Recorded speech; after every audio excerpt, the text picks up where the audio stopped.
Hey guys, what's going on everybody? Welcome back to another Flesh and Blood stream. Tonight we are back to our regularly scheduled action of me playing Talishar, testing out some decks for the last weekend of RTNs here. I really enjoyed last night. Thanks everybody who came by last night and hung out. Last night was really cool. Looking forward to making some improvements and trying to go at it again next week with some more in-person games. But tonight we're going to be playing Victor tonight. I'm looking to continue my push into Victor and, really trying to find what I think could be like the most optimal deck that we have set up so far. So for frame of reference, I've went back and forth between Anothos and Sledge a couple of times. I do think that Sledge is probably just a better option. I think Sledge gives you a higher ceiling since it is just an action and not a once per turn action. Oh, excuse me. So I do think that we have some better upside of actually playing Sledge and getting a higher upside. Plus, it gives me more slots to play a Pulverize in the sideboard, and I'm looking forward to trying some Pulverize in the sideboard. Dude, what's up, Bing? How are you, man? Bro, so, Robert, I'm not gonna lie, man. Sledge is really good, bro. Like, I really like Sledge. Yo, let's go. Ben with a Hydrate. We got Ben on that Hydrate train. I love it. Hey, King, what's up, brother? How are you, man? Where's my unfollow button for that comment? Bro, get out of here. Y'all are crazy. So I like Sledge because Sledge is it's an action, which means you can do it multiple times a turn. So if you have access to 8 resources, you can actually swing the Sledge twice, which is kind of insane, and also gives you a chance for your opponent to block poorly with Civic Steps in the Guardian Mirror, which I'm a really big fan of. You also get more value out of E-Strike and being able to use E-Strike like that. So I really like that. I think E-Strike plays really well with Sledge personally. So yeah, so I still have Miller's Grindstone and the Shield. Those are the main ones I'm using. I'm definitely using the Grindstone and the Shield in more matchups than I am Sledge, but I think Sledge is just better into like the Guardian Mirror and stuff like that.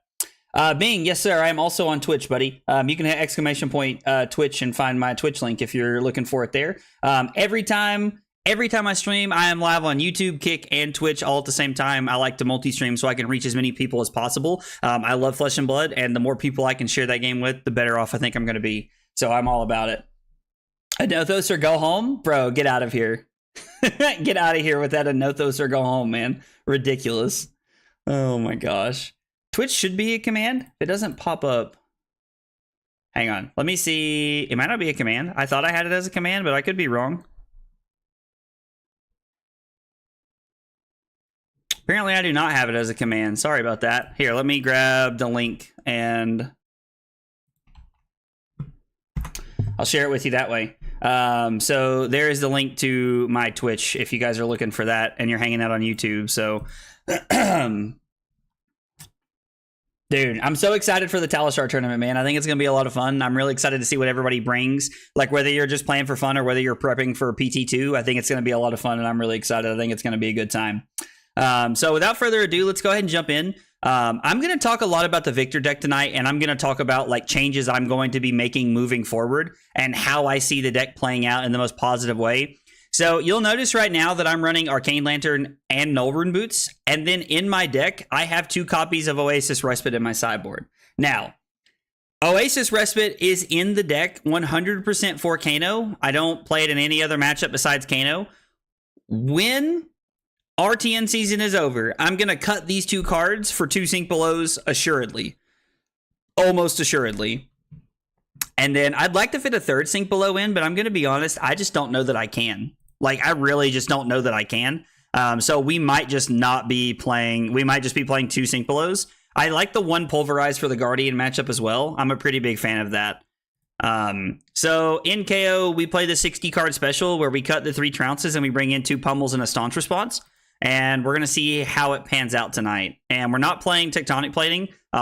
We would play Tech Plating in this matchup if we had it, but we're just not. Or no, I guess since we're on Pummel, we're on Tunic if we're on Pummel. Never ignore me. Ignore me. Nobody listen to me.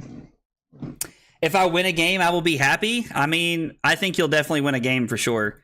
I was like, I think you'll definitely win a game for sure, man. Let's run a prediction here. I haven't done predictions in a while, so will I win this game? We got that 5-minute sufficient period going, and let's see. I think we'll block with E-Strike here. Since Assistance does have Dominate, they're going to be able to push damage here. So we'll just go ahead and push through. We'll just go ahead and block.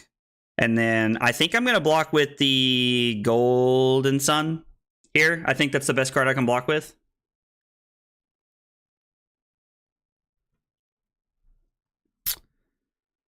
I can throw the Spinal. I can E-Strike with Go again, putting the Debilitate on the bottom, and then see if they throw out the Flesh Bag, and then I could throw the Hammer if I want. We have a couple of options here. I could just throw the Debilitate, pitching Clash of Vigor and E-Strike to come in for 8. And then Arsenal the Spinal Crush. I don't know. This is an interesting decision point. I kind of like throwing the Spinal here. I won't lie. Like, I don't know. This is an interesting decision point right here already. 2 Pulverize, more big numbers. I mean, dude, I'm like, I'd be down to play 2 Pulverizes, man.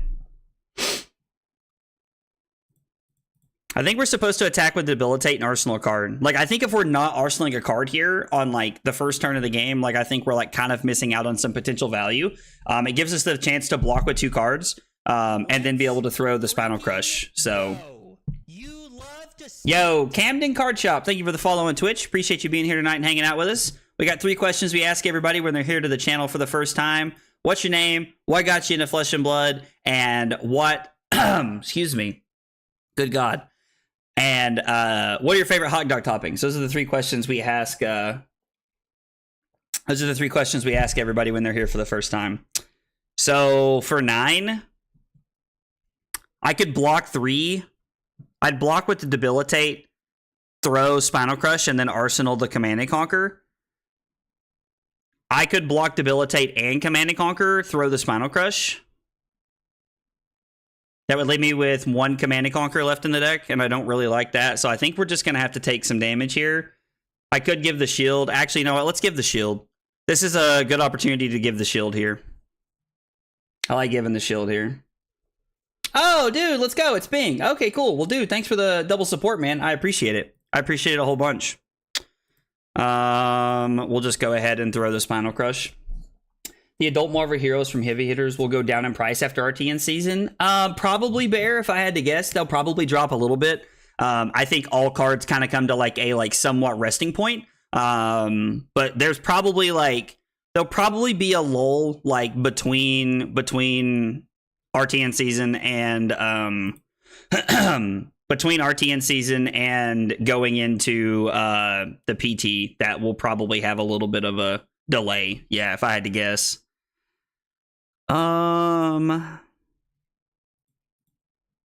Let's block 6. Let's just take 1 and block 6 here. Cool deck. Thanks, man. This guy that I know plays it quite a bit, so.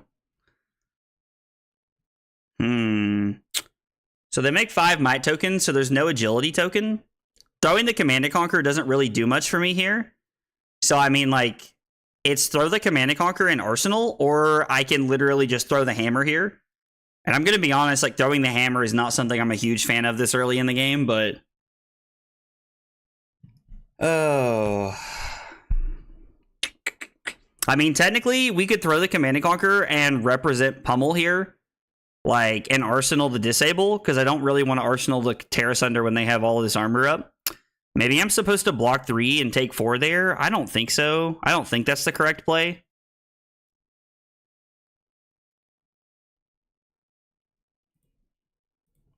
I think we're just going to swing the Hammer here. I don't know. I'd be curious to know what everybody thinks there. I'd be curious to know what everybody thinks of the play right there of swinging the Hammer. Because the potential counter, like, also, like, turns into an issue, depending on, like, what we hit off the top here. I mean, we did get rid of a Masker, which is kind of cool, but...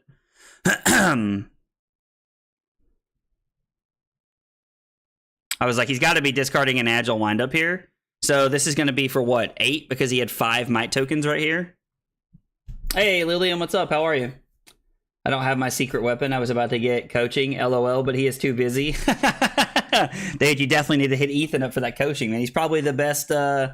He's probably the best. I mean, I think he's just the best Levia player that I know. So, I think they have the agility, so giving the civic steps is fine here, right? So if we block with debilitate and civic steps, we take 3. And then I have one more card I can block with depending on what they throw at me after this. Like, that's fine. Like, with the agility, like, it doesn't matter if they have a quicken token or not. Like, even if they decide to pass, it just doesn't matter here. Yep. Swing big.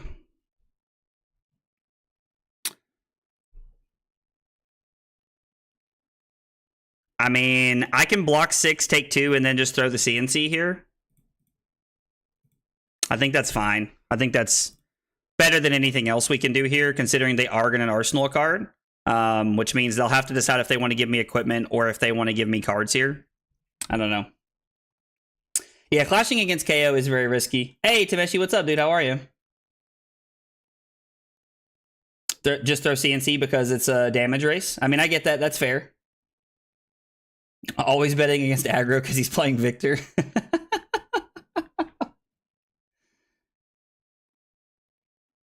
KOs are everywhere at your locals. I mean, I think KO is just going to be everywhere in general, to be honest. Like, I think KO is just, like, one of the more popular decks in the format. That's a feels bad. So, discard 2 cards, take 2, go to 28. Or I guess it's not discard 2 cards. It's definitely not discard 2 cards. I mean, yeah. Hopefully they can't really abuse the agility token. Like, hopefully it's just claw. Well, that's kind of nice, at least. So...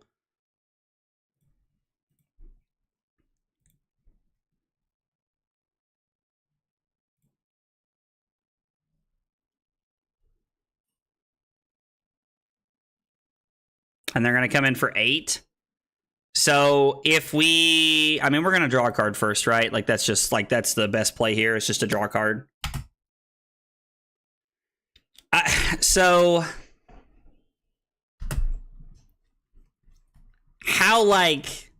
How dumb do we want to be right here is really what I want to know.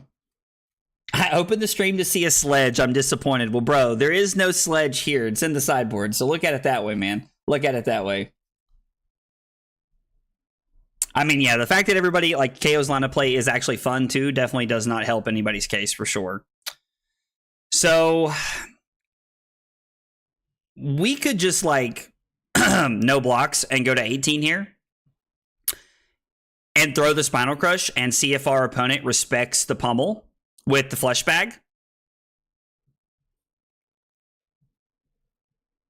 It's first game of the night. Let's live on the edge. False advertising is all I'm saying, bro. Be a man. All right. Now we're just attacking me. That's just hateful.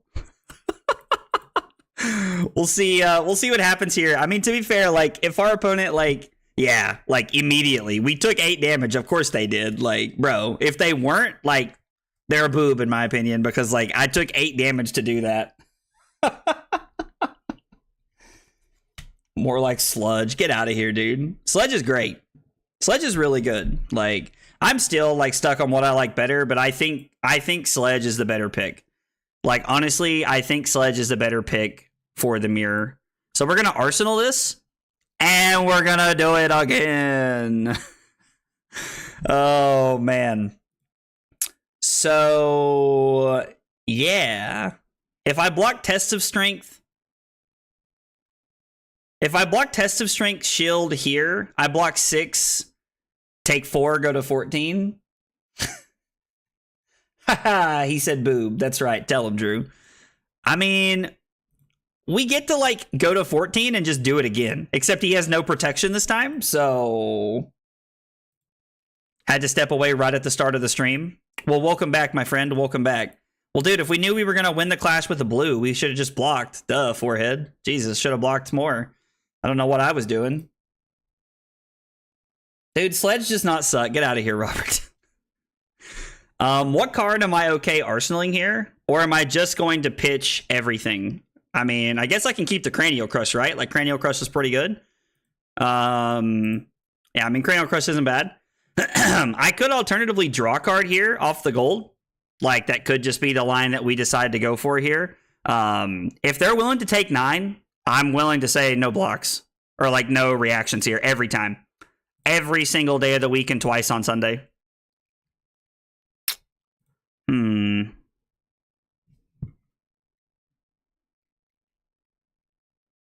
I mean, yeah, like you decided to say no blocks to not like get blown out by the pummel, but like it just doesn't matter. I mean, so this is just 7. I'd have to go to 7 to throw debilitate pummel here, right?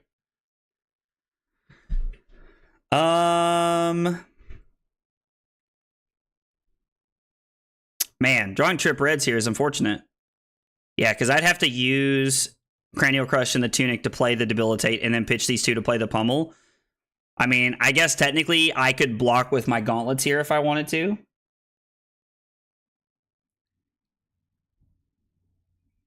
I don't know. This is tough. I guess it's technically better to throw the choke slam, right? Instead of the debilitate. I don't know. Saying no blocks here is like so aggressively against everything that Guardian does as a whole, in my opinion.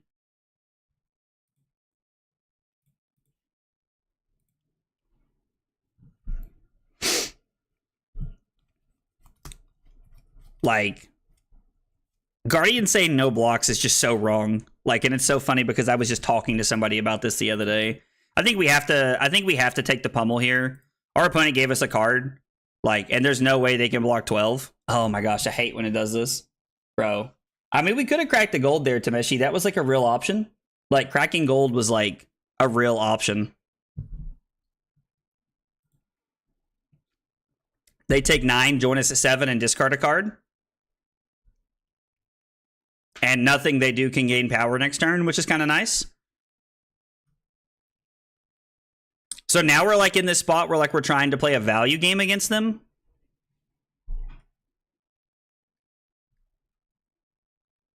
Okay.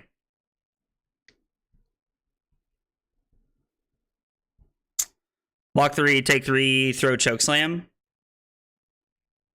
Or is it just block 5, throw the hammer, and then arsenal? Man, I don't know. This is tough. This is like one of those like, I mean, technically we could block 5 and crack the gold.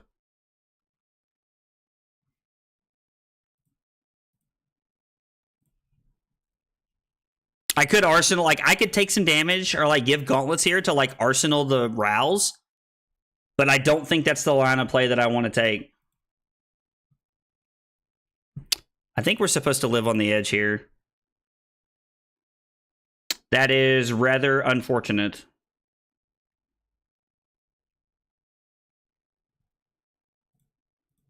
I still think we were supposed to crack the gold there. Take 6, tear asunder hammer. That's really living on the edge. All right, so we have a staunch response on top, which is kind of cool. I mean, like, we can play the staunch.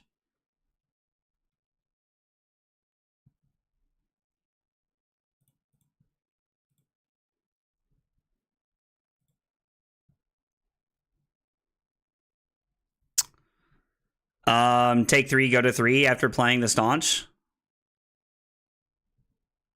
I could block it out, but I don't really see a reason to. Like, I don't think it's like... Yeah, the edge was definitely lived on, that's for sure.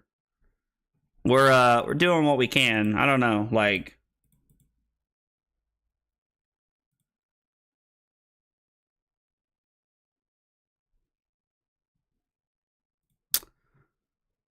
And we're just gonna try and hang on to...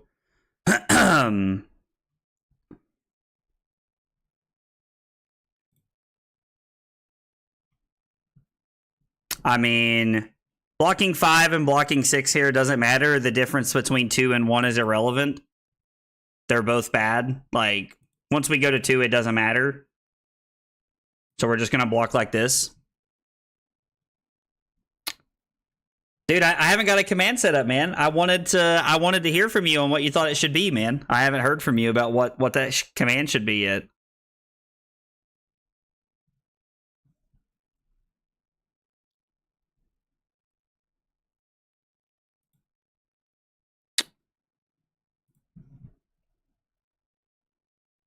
Let's block 3. They're going to use Tunic to come in with something else. I mean, we could just be dead here if it's good enough. But we're blocking 6. I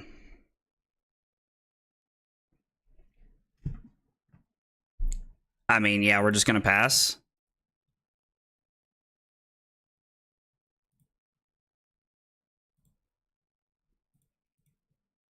Let's block 7. And we lose a test of strength because of KO's ability.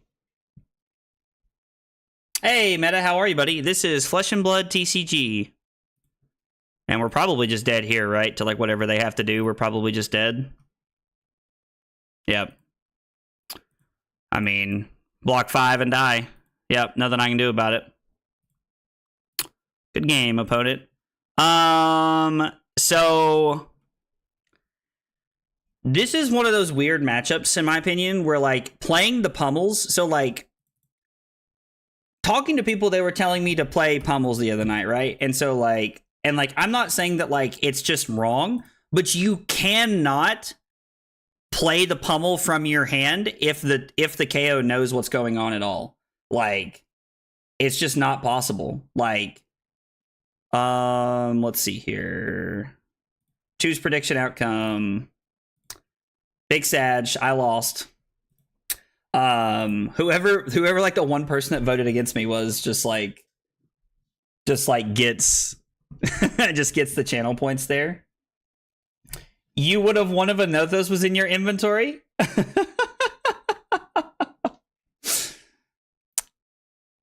That was insane, to be honest. When you say just play the pummels better, are you like being funny, or do you have like actual like something that I could have played the pummels better there? Because I mean, like,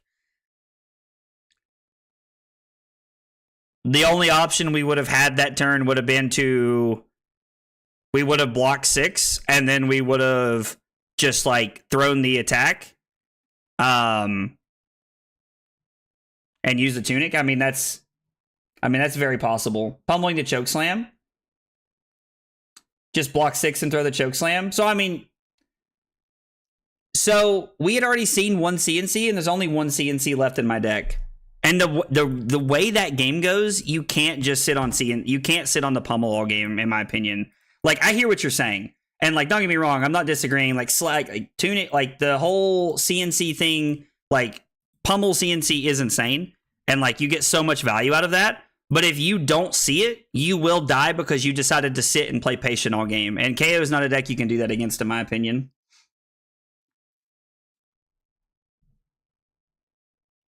I'm in the Katsu waiting room. Yeah, I mean, we did take a lot of damage for no reason. Like, we absolutely did. We always want to go second against this deck. But yeah, no, we took a lot of damage. Like, just living on the edge for absolutely no reason. Like, you're 100% right. I like 100% agree with that statement. All right.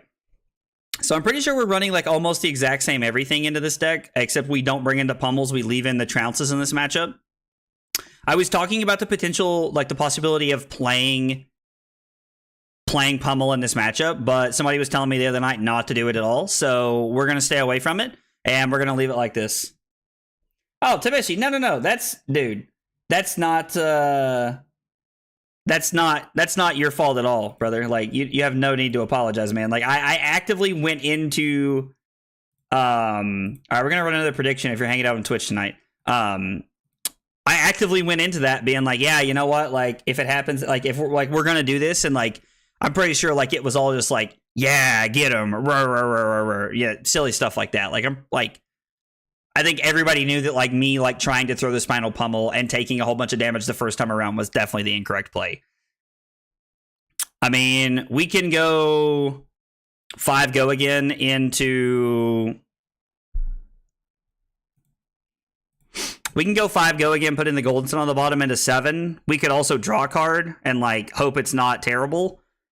Like, there's a lot of value from arsenaling a card here. We could go 7 go again, Arsenal the E-Strike, or 7 no go again, Arsenal the E-Strike, keep the test of strength in hand. I kind of like that, if I'm being honest. I think I like Arsenaling the E-Strike for another turn here.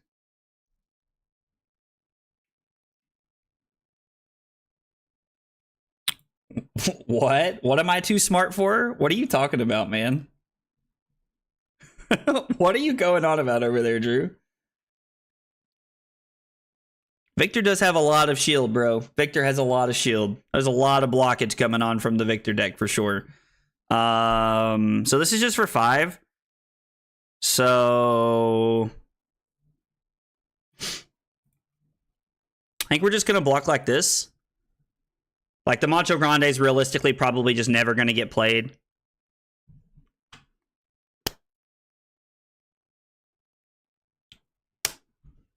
Okay.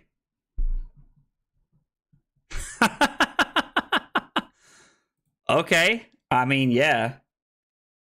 I mean, the shield is very good. The shield is very good. So it's going to go back down to 6, which means I can just block for 6. And then block whatever they throw after this. Oh, it's blue, so it's going to go down 2 here. Oh my god. Why is the Victor horse getting more popular for the... Bro, Butch, I'm going to be honest. I don't really know where that whole meme came from. I'm not sure what's going on there. If that's the case, we should block like this since it's going to be 7. No, I don't really have interest in clashing again. Like, they can have a gold.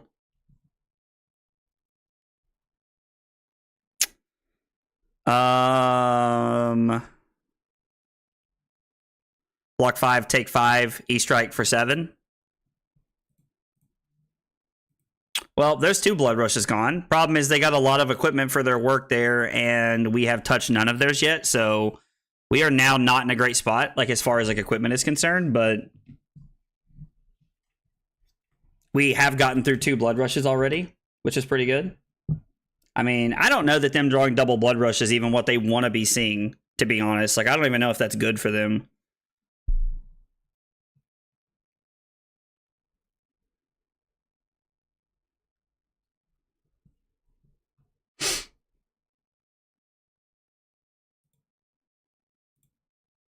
Block 6 and use the Tunic to throw Debilitate. I think that's a fine play here. Coming off Pummel into KO. My list had to play them because Trounce is so much worse. My new list can cut Trounce and not play Pummel. So what are you playing instead of... Like, what are you playing in the deck instead of, like, cutting the Trounces? Because, I mean, like, my list can't cut Trounces. And, like, not play the Pummels. That are, like, I'd have to play... I could play the Pulverize, which I don't hate. The Pulverize is pretty good. If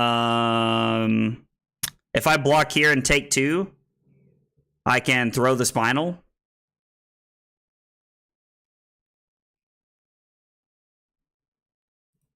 I can take 2 and then block whatever comes next. I mean, try to use it efficiently here. Oh, let's go. We got a couple Hydrates.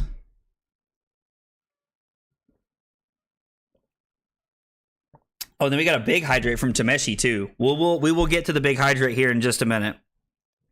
I mean... Block Terrace under Chokeslam. Yeah, block Terrace under Chokeslam, pitch the Disable to throw the Hammer, Arsenal to Spinal Crush. I could block 3, take 3, and then throw the Spinal Crush.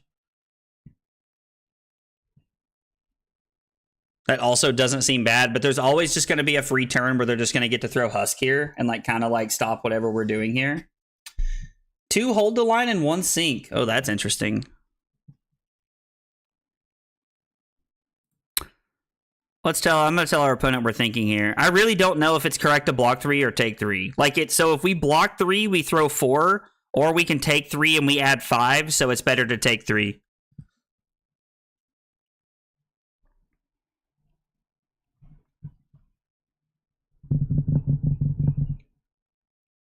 So we'll just take 3, go to 28. And we'll just go ahead and throw the Spinal Crush here. Get 2 cards out of hand, push through 3 points of damage. And this hand's not great at all, so we're just going to block 9. Like, yeah, this is perfectly fine. We're just going to block 9 and swing the Hammer.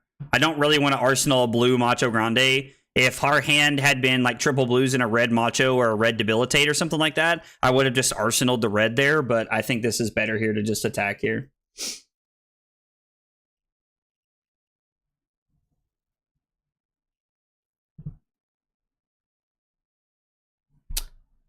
And the chat is flying. I mean, you definitely want Zealous and Rouse into Dromi, if that was the question here. Kind of want to waste 1k and ask you anything. And then how much do I have to pay to say Anothos is better? You wouldn't even have to use channel points to get me to say Anothos is better, because like I'm not just sitting around thinking that Anothos is not better.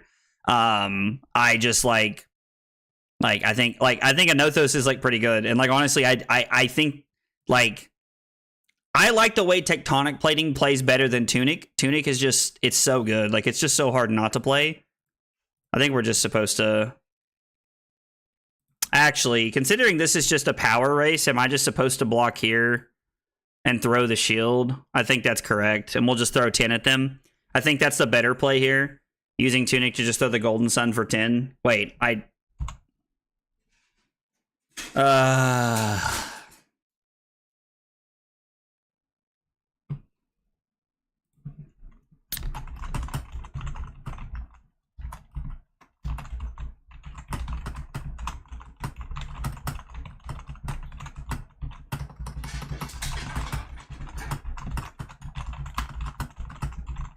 So I'm just telling my opponent that my cards got moved around here, and that I'm just like, I'm asking him if we can like undo to the last turn here, and so I can block again. Like, appreciate my opponent like being cool about it. Like, I hate when I do stuff like that, like when I'm just clicking and I like the cards get moved and I click on the wrong place. I hate that kind of stuff. So shout out to my opponent for being pretty chill about that. We're just gonna throw 10 overpower at our opponent here. He'll either give us cards here, or he might just give us the Husk. He's getting to a point to where like Husk is probably starting to get debated here. That was definitely a pump bin for sure. I have free time in the world, so why not? I mean, hey man.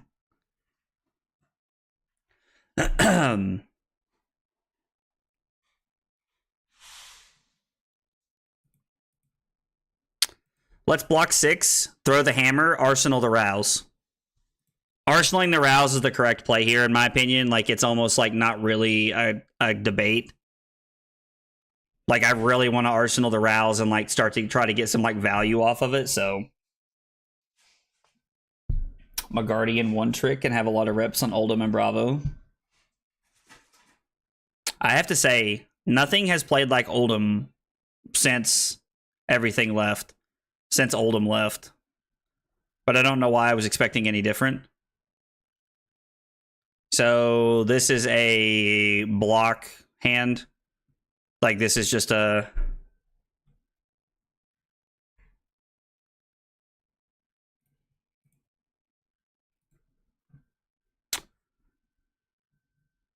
Yep. And we have a Trounce on top, which... So I think I have to go to 16 to kill this, right? Like, I think I have to go to 16 to kill this. Just to be able to throw the debilitate at it. Like, I think that's what has to happen here.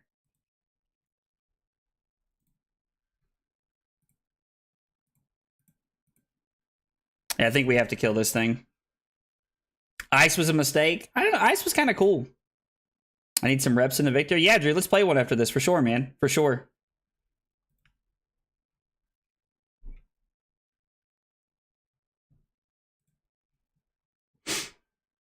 Okay, well, the good news is that we have a lot of crappy cards, like non-clash winning cards in our hand, so hopefully, like...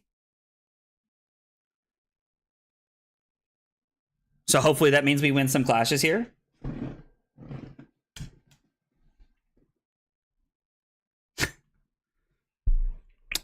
Are you talking about Robert's list?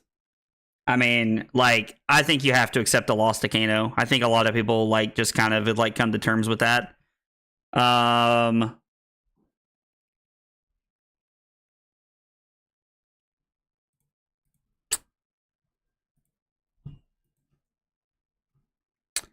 So win the Command and Conquer and tie on the Trounce. What did they have on top? They had a Deadwood Rumbler, so I'd have to put mine on the bottom and hope I hit a 7 or better.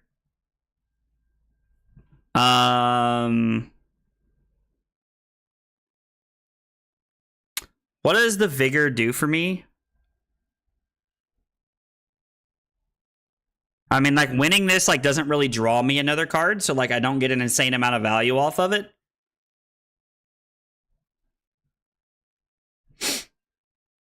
So I think we're just not going to here. I don't think there's a reason here.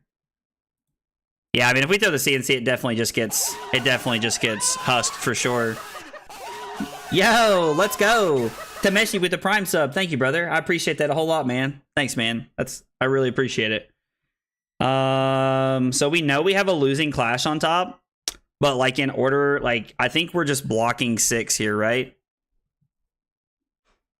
I mean, it's like we know it's there, but I don't think we can do anything else. And then like the crazy thing is like we know we have a Rouse on top, so like swinging the hammer just does nothing for us. We could draw a card. We could draw a card and then swing the hammer.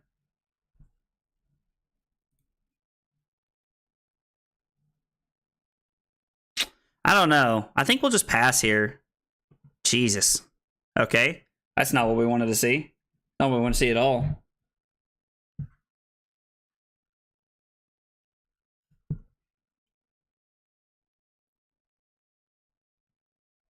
I do like Red Prime to fight in a lot of matchups, actually. There's quite a few matchups that I think Red Prime to fight's really good in. I mean, this game's just over, right? Like, we've just lost this game. Like, I don't know a world where we're going to win this game. It's going to involve us throwing Rouse here, though, I think. Like, the crazy part is even if we do throw Rouse, it's just Rouse into hammer, like, and he's just going to give us the husk, go to 15, and we're going to have to take minimum 4 because we have to give the gauntlets here.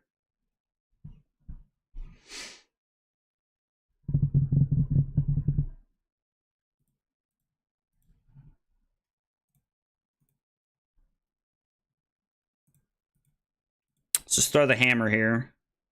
I mean, he's probably just going to give us a card, I imagine. I don't know. There might be some world where like we're supposed to just like try and hope he hits whiffs or something. I don't know. Doesn't seem very likely, but Jesus. No, I mean, we're not going to. Like, it's unfortunate, but another test of strength on top of our deck. Happened to me twice last night. And like, again, like odds are very low of that happening to you once in a game, much less 3 out of the last 6 games I've played. So 6 go again.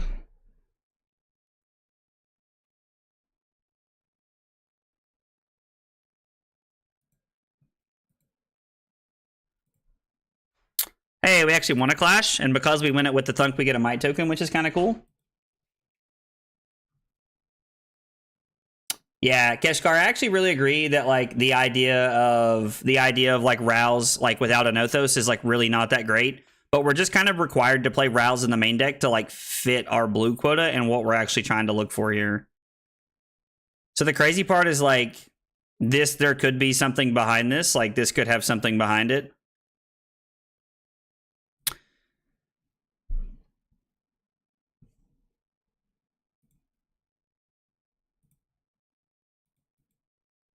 So if I take 3 and he actually doesn't have something else to do here, like we go to 6 and then block gauntlets on the claw, and then we get to go 7, go again into debilitate. Let's see what comes after this. This could also just be a swing big. That is also not great for us.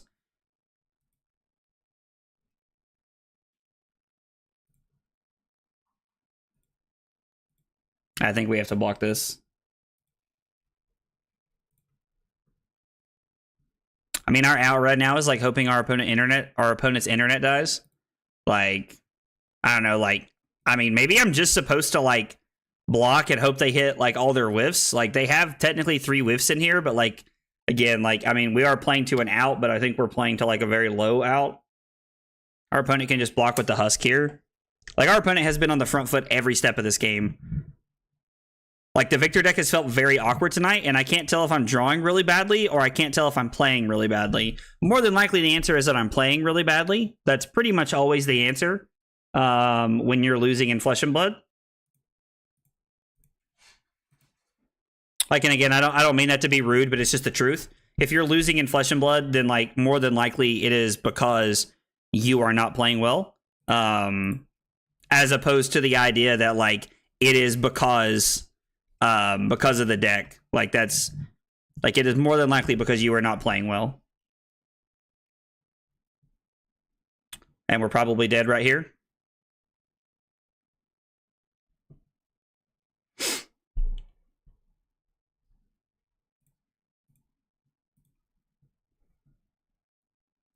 We're going to go to 4.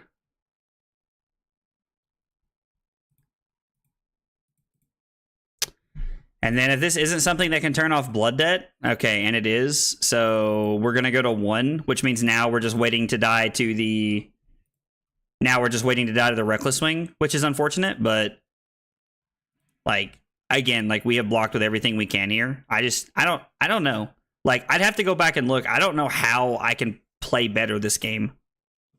If somebody off the top of their head has something, like, in the chat that, like, I've done something, like... Please let me know. Yeah, I mean, we'll play it by our opponent. No, we're not going to reclash. GG opponent. Like, I mean, don't get me wrong. Like, when it comes to like Flesh and Blood, like sometimes like you get some awkward draws and like you can lose. Like it. Like we're playing cards on my alt.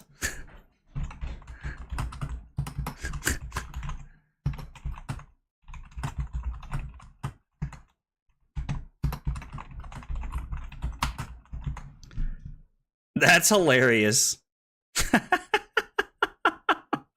So apparently we were just playing against Mansant. Oh, that's so funny. Yeah, apparently we were just playing against Mansant. Dude, I mean, I go back to like my point of like,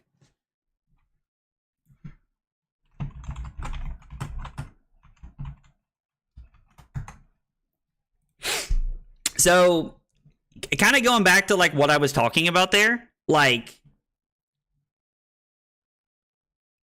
we're playing card games and sometimes you will lose because of bad luck. It is inevitable. Like, don't get me wrong. Sometimes it happens. Like it's cards, but like Flesh and Blood is designed in such a like good way that like there is so much less variance in the game. So that like most of the time when you are losing, it is because like you are more than likely making mistakes. And I don't think I am immune to that. Like, I don't think I feel like I did not play my best right there. And I mean, honestly, like, dude, Mansant just gave me the business right there. Like, totally just gave me the business right there. So he did come in the chat the other night and say that, you know, that Levia just absolutely like runs over Victor. So, I mean, he backed it up in spectacular fashion. I have to go thank him, lol. Bad opponent chances. Sometimes you lose the gym lottery. That's for sure. Sometimes you lose the gym lottery for sure. Yeah, so Keaton, the funny part is like I have a winning percentage against Rhinar, but like when I was playing Rhinar into Victor the other night, we beat it 3 times in a row. Like I think that like Brute has like just traditionally been a pretty like good counter to the Guardian style gameplay. Like just as a whole. So like it's definitely one of those things that stands out for sure. All right, Drew, let's see. Let me get a game going here and I'll send you the link here. I'm gonna have to find.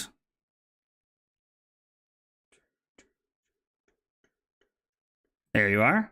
You changed your picture. All right, I just sent you the game, man. So we will.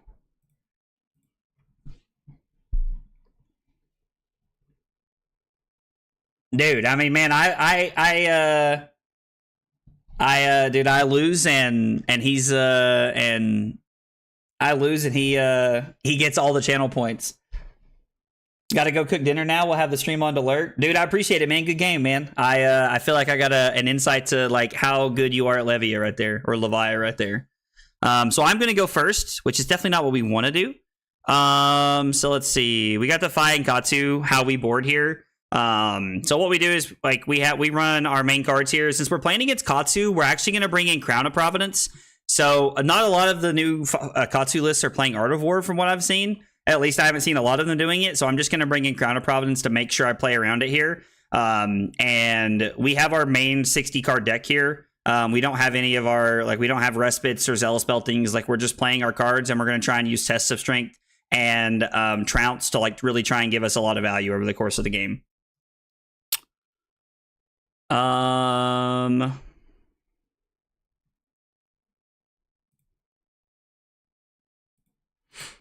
We're just going to Arsenal the Cranial Crush here, I think. I think this is okay. Right account? Oops, dude. You have so many accounts. You get them messed up, dude. Just don't abbreviate channel points? Oh, God. I haven't even done that, but I've never even thought about doing that, but I don't know what that means. All right, we're going to get another prediction going. Can I finally win a game? If you're hanging out on Twitch tonight, we're going to get some channel. We're going to try and get some channel points going. Can I finally win a game? Drew plays around the pummel here. I mean, mad respect, to be honest, but like, I didn't have the pummel, so like, but I get it. I understand why he's playing around it here.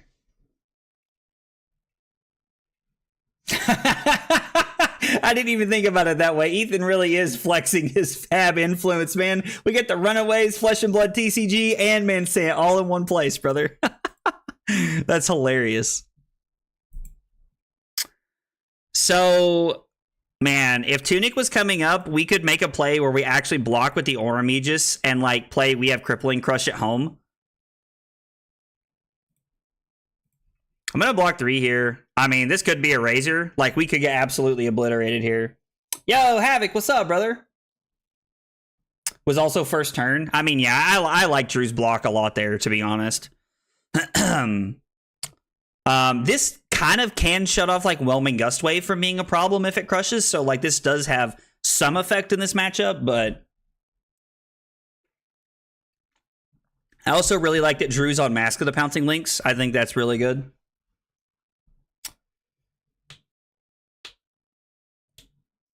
Just hanging out, relaxing tonight, dude. I get it. I was like, it's a busy time of the year for a lot of people right now, so I completely get it. Just takes 8. So we drew into a Terra Sunder, but we didn't draw. But we did not draw what we wanted right there. Okay, so Ancestral Harmony banishes 100 Winds, and 100 Winds comes in for 4. So we're pretty much just looking to block everything here, I think. Like, I'm pretty sure that's just like the line we're looking to take here. So I'm going to give Thunderquake and Crown. We're just going to get rid of our arsenal. Like, we were totally going to try to use that to, like, play We Have Crippling Crush at home, but, like, I don't think that's... I think we're just trying to block out any of the Ancestral Harmony turns. I think we're just going to try and block here.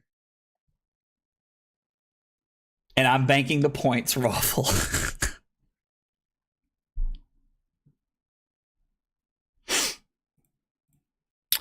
Let's block 5. Like, we're going to overblock by 1 here. I like on almost all of them. I'm not going to give Drew the opportunity to try and Breaking Scales me. I don't know that he would at this point in time, but I'm not even going to give him that opportunity here.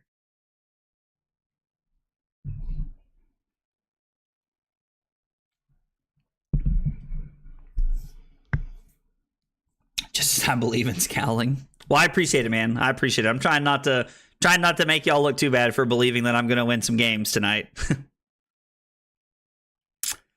I think this is the time I can block 3, if I'm being honest. Like, if he has an empowerment, he has an empowerment, but I think this is an okay time to block 3, and we'll save the Terra Sunder for later. I mean, he could use the Breaking Scales here if he wants. I don't know that he would, but he could. The good news for us is that even if he does decide to use the Breaking Scales, we're just going to block 6. like on whatever comes after this, but I really don't think he will. Arsenal is last card. We're just going to use Tunic and throw Debilitate here. So we took 1 point of life. We did give up 4 points of equipment block there, and we overblocked a couple times, but we took 1 point of damage on an Ancestral Harmony 5-card hand turn, and we still were able to throw a Debilitate here. So I feel like I should lie about who I believe in here. Hey, listen, man. If you believe in Drew beating me, like, one, that's true friendship, because this is not a good matchup for him. And I mean, I'm not offended if you are pulling for Drew. I get it, man. You guys are like best friends in the whole wide world. You guys are like actually like the Step Brothers meme, and it's like, did we just become best friends? Like, that's actually you guys, fam. Like, that's actually you guys. Gives me 1 card and both pieces and pretty much the 2 pieces of equipment he wants to block with at some point. So goes to 29. Let's find a Trounce. Let's find a Trounce. We don't have pummels in our deck, so just playing the Command and Conquerors, I think, is okay. Let's block 3. The good news in this matchup is that Hammer's still pretty good for us, so even if we have to go that route, Hammer's still pretty good.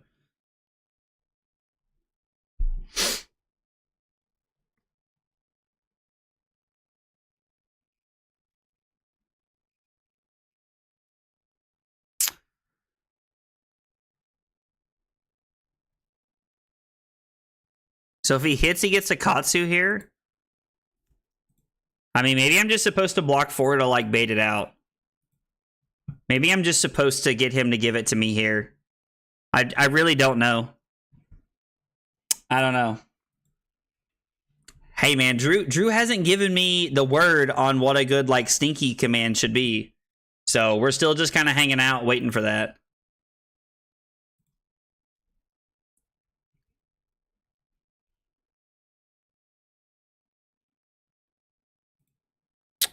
There's only 100 wins on the chain right here. So if we take 4, we get to attack for 4. Like, I think that's fine. I think I'm at a point where, like, I'd like to, like, exchange damage with Drew a little bit here. So I believe in aggro. I just hate Victor. Listen, I said it. I said it last night. I said it on Sunday when I streamed. You love Guardian or you hate Guardian, man. Like, that's just how it is, man. Like, and especially, like, the Victor Oldham style heroes. Like, you either love them or you hate them. Like, that's just how it goes. All right, what's Drew up to with the chat over here? I will not block this.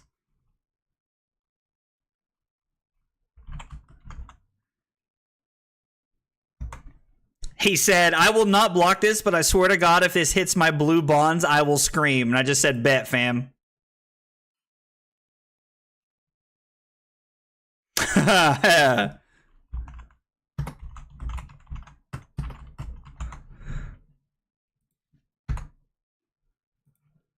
He said, okay, I don't need to scream. Dude, Drew kills me. He's so funny, man. Hey, what's up, Slip? How are you, brother? So this doesn't have combo. So, like, I'm pretty inclined to just block 3 here. I mean, if he has the empowerment, he has the empowerment. Oh my God, I lost a clash.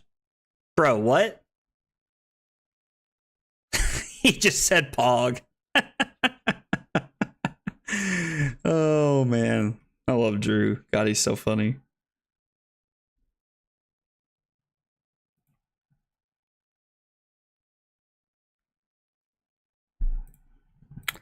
Let's just go ahead and give the Civic Steps here. Like, if he had the empowerment, he would have used it, right?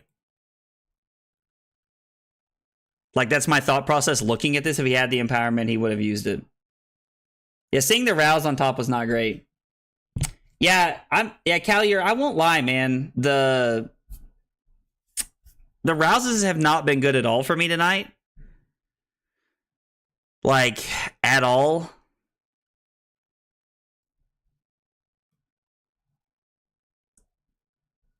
Like, playing the main deck Rouses, like, playing Rouses has just felt so bad in the main deck, honestly. Like, it has felt so bad in the main deck.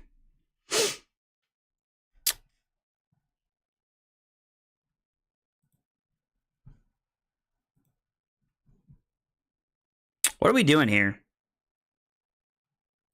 I mean, I gotta force him to use it, right? Like, I gotta force him to use it if he wants an extra card here. This would be a pretty good tenacity turn for him. Like, I've blocked with 4 cards to this point, so, like, his tenacity would be for 6 if he did decide to use, like, pouncing links here.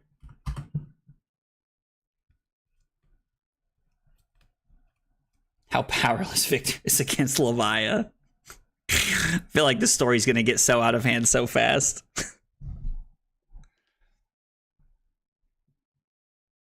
I just don't feel like it's right to go back to 30 blues. Like, I don't know, like 33 blues is just like so, like 33 blues is just so little. Like, I don't know. Or like, I'm sorry, 30 blues is just so little. Like, maybe I'm just supposed to be on 30 though. Yeah, dude, it was pretty good. You would have enjoyed it, Slip, for sure. I called Drew's bluff there. I mean, I think I have to. Like, I think I have to. Once he uses Tunic, or I'm sorry, once he uses the breaking scales and he uses the, like, the links here, like, I'm in such a better place than I was before. And we haven't even hit trounces or tests of strengths yet to just be able to block and do dumb stuff over and over and over again, so. Yeah, I moved the rouses to the main to have to have more sideboard slots. I had to. I physically had to if I'm going to be on 33 blues. Like, the sad part is now I'm just sitting here going like, man, maybe I just have to go back to playing. I'm just going to have to go back to playing like 30 blues. Like, maybe that's just the change that we make. I don't know. Like, I mean, I guess we'll just. Was there a surging strike this turn? Actually. If he throws a... Is there a dishonor over here? I don't see a way for him to get the dishonor, but we'll see what happens here. Hey, dude, so I owe Tameshi a big hydrate too. We got 2 big hydrates.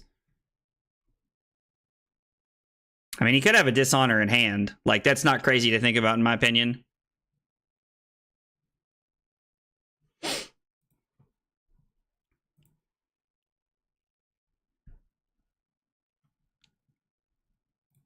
We're just going to block 4. Yeah, the rouses have not felt good.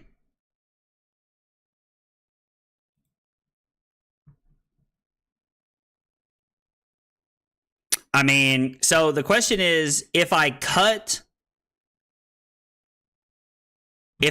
rouse from the main, I have to play it in the sideboard, which means I have to cut other cards. And I just don't know. Like, I don't know. Like, I just don't know. I get very unlucky with this card in Talishar. Doesn't happen a lot in person, but it does happen to me a lot on Talishar. I mean, the answer is definitely just to sacrifice the Kano matchup. Like, it's 100%. I have actively just decided I'm not losing to Kano on Sunday unless they're, like, really good. Like, I've lost to too many Kanos who were very, like, subpar Kanos. Like, and that's no disrespect to my opponents, but, like, I've had a couple of people just be like, yeah, I wasn't even trying to pitch stack into you, and I'm just like, so you're just telling me you didn't care, and if I had it, you would have lost. Like, and I don't know. I'm just tired of losing to stuff like that. All right, we win a gold, a might, and a vigor, and we can block. I mean, we could block Spinal, use Tunic and E-Strike to throw CNC here. I mean, yeah.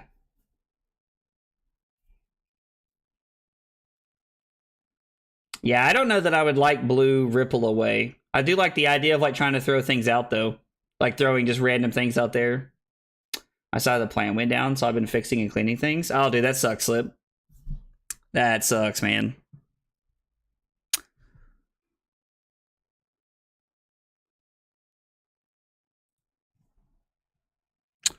Actually, it's better to give E-Strike here and Civic Steps, I think. And then I can use the Vigor token to throw CNC for 7 and then Arsenal the Spinal. Or no, I'm sorry. I just said I mean, we're getting blown out by an Ancestral Empowerment here, but like, it is what it is.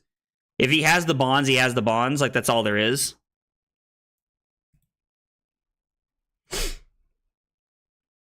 Drew's probably passing after this, if I had to guess. So we're going to use this to come in for 7.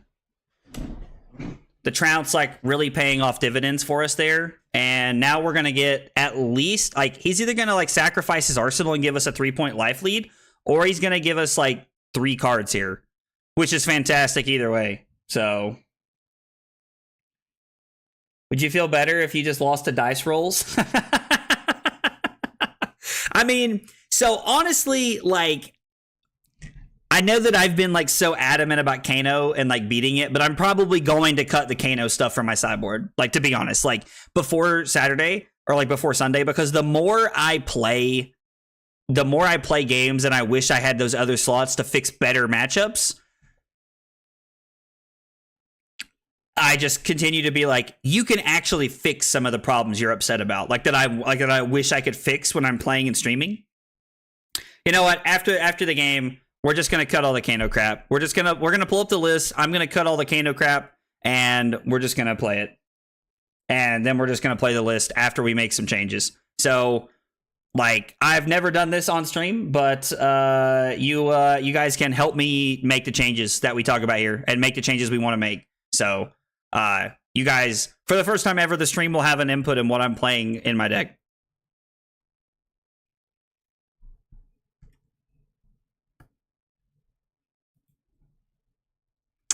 I'm just going to block the second Kadachi here.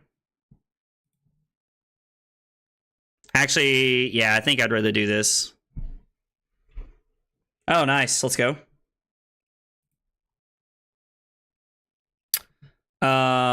So we get to just throw Spinal for 10, right? And then Arsenal the Golden Sun. Ted. Is it better to throw this? No, it's better to just throw this. Plus, like, also kind of like has the pummel floating here, so like it could be that good.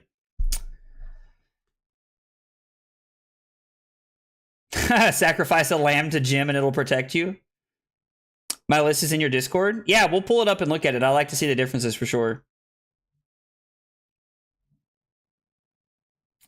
Do you find the idea of Robert's deck? Okay, cool, man. Then let's look at it after this. I don't think Robert and I have, like, he's told me a couple of things that he's doing, but we haven't really, like, talked, like, a lot about his list and, like, what he's going for anytime recently. So, like, I'd be curious to hear about it.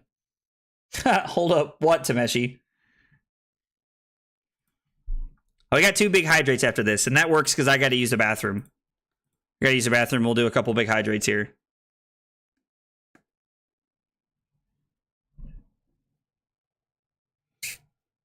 Yeah, you guys can have an input here on what I'm playing in my deck. I mean, like, don't get me wrong. Like, if y'all throw out some crazy stuff, I'm going to tell you all to get lost. But let me tell you about this mangled tech. All right. From now till the end of the game, convince me why cutting 1 red debilitate and playing 1 mangle is worth it. Hit me with it. Hit me with it before the game's over. 3 blue fate for scenes. All right. Well, Havoc's done. Oh, man.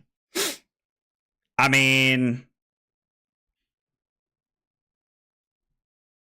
we can just come in for 10 overpower, and then we can't heave the Thunderquake unless we pitch the Test of Strength.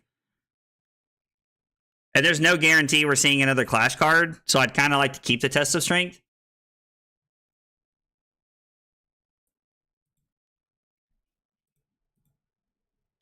Yeah, let's break a gold and come in for 10 overpower. I think this is a good play. And Drew just decides to take the damage there, which, going to be honest, I don't really hate.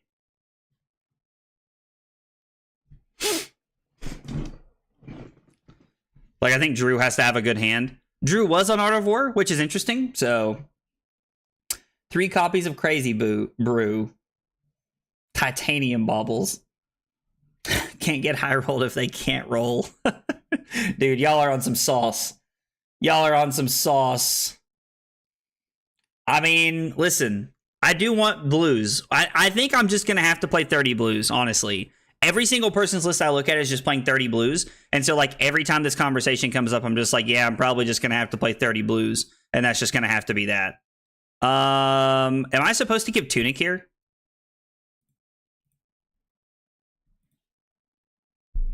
I'm gonna be honest, I don't hate that. Wow, we just won with a Clash of Vigor. I forgot how good it feels to win clashes all the time. I've been playing against KO, Levia, and Rhinar all the time, so like I'm just like not winning clashes very often.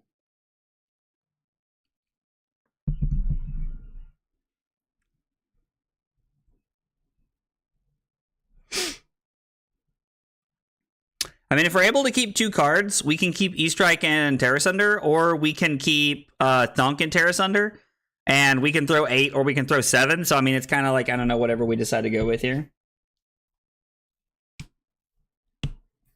I don't know about cutting Terra Sunders to Meshi. That seems a little scary. But the Oasis Respite, like that card's coming out after this game. Like that card's definitely coming out. So the 3 cards that are coming out after this game are the Null Rune Boots and the 2 copies of Oasis Respite. Those are 100% coming out after this game. And like we're gonna like look at trying to get something else going.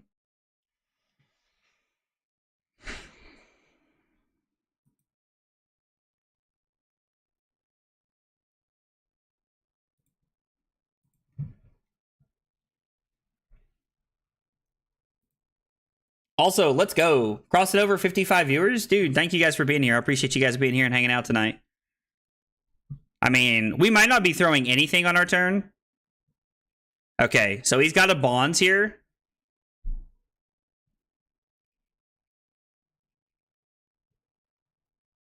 So we're going to take 4. I think we have to take 4 here. He's going to get to break the Breeze Rider Boots, but like we just can't stop it. He had so much natural combo just lined up. There's nothing I can do about it. Like, he literally had, like, the 3 pieces of natty combo lined up, and we, like, blocked as efficiently as we possibly could have. I guess this doesn't have draw card on it, does it? So we can just block efficiently here. Take 1. Go to 15. Yep. And I was like, he's got to have another Bonds here because it's the only reason he would have went and got that. Win Teklo matchup. I mean, it definitely would help with the just add 3 red Mangles, bro. Bro. Oh man. And then we have to block 5 here because I mean I don't even, is it turned on? He has everything here, right? Yeah, he has everything here. So we're just gonna block this out. Not that like there was a worry of anything happening there, but we do like to block it out. And then we'll just pass. Okay, trying to use Test of Strength here to keep our hand fueled. We're going to take the Kodachis. I don't think there's a reason for us to block the Kodachis yet. Also, blocking with Red Macho Grande is just kind of free here because, like, we don't have Tunic anymore, so Red Macho Grande is, like, pretty much never going to be played unless we're, like, already winning, and Red Macho Grandes just win more at that point, so...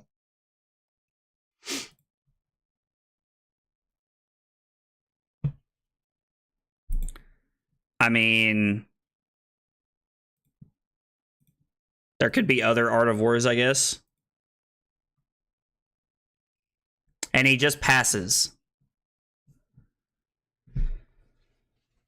So throw Cranial Crush, Intellect Penalty myself to keep the Test of Strength in my hand. Is that the last Test of Strength I have? We've seen 1 Test of Strength, 2 trounces, so there's 1 more Test of Strength and 1 more trounce. So, I mean, there's a pretty decent chance we have another one in our hand. I mean, we could try to draw a card here if we wanted to. I think it's better just to take the safe play of attacking for 8 and keeping the card that pretty, like, is almost kind of guaranteed to let us draw a card next time.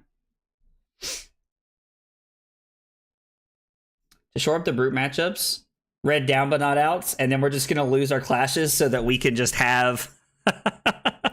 just lose all of our clashes so that we can just guarantee our down but not outs turned on. Not being able to play them efficiently in late game, they are cool, but sometimes I just want to punch my desk. So I'm going to be honest, that's the first time I've really heard anybody say that they don't like Red Thunderquake. I really like Red Thunderquake Q. Like, I won't lie, like, it's felt very good for me. Like, it has felt like Red Thunderquake has been, like, really good in my opinion. Like, I've seen a lot of value from it. So I'm like, really intrigued to hear that you don't like it as much.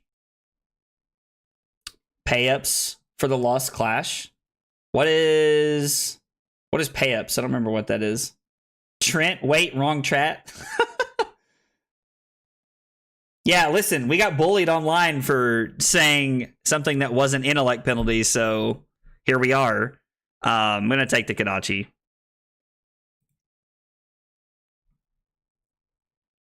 He just passes.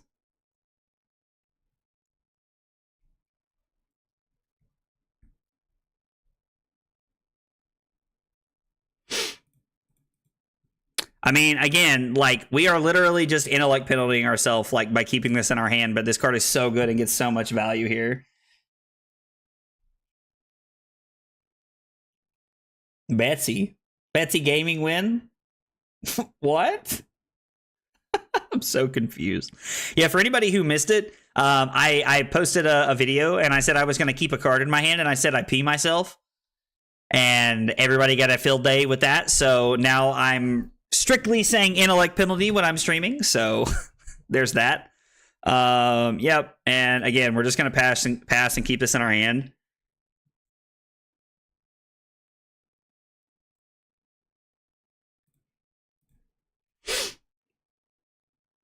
Ah, boo. Well, the good news is that he shouldn't have a lot to search with here. We just need to get Drew to a point to where he's guaranteed blocking when we're not having to block the Kadachis. Because right now we're at 7. So, like, we have to be a little careful. Because with 15 cards left in his deck, like, Drew can still, like, Kadachi lock us at this point in the game here. Oh, I did see that. Aztec. I do know what you're talking about, Liam. That's actually, like, not a bad card and something that we considered playing once upon a time. I don't hate that.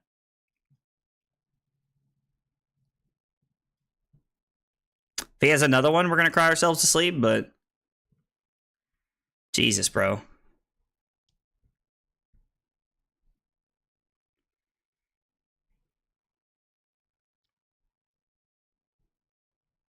So he has everything. He has the line put together here, right? Like, he can technically dishonor me because there shouldn't be any left in his deck, right? He blocked with 2 early.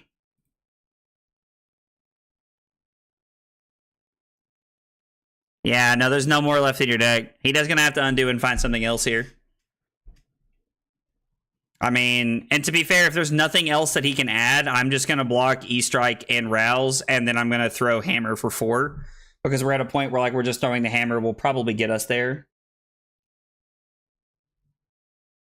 Shadow women scare me, so I can't even play Betsy. So he gets 100 wins here. So if I block with the E-Strike and take 1, I go to 6. I get to block the 100 wins with the Macho Grande, and then I get to throw the Hammer for 4.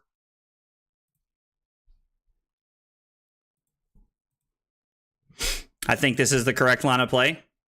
It could be correct to just keep the Rouse in my hand. Like, Arsenal the Rouse here. I don't know. Like, I don't think that's the play, but it could be. I think maybe there's something different that might be better. Sometimes Prime to Fight comes almost for free, and other times Thunderquake is awesome. So I do agree, Q, that like having both Prime to Fight and Thunderquake was something that like only the early iterations of Victor was able to do. But like I have not been able to make that happen as of late. Like, I don't think you can play both as of late.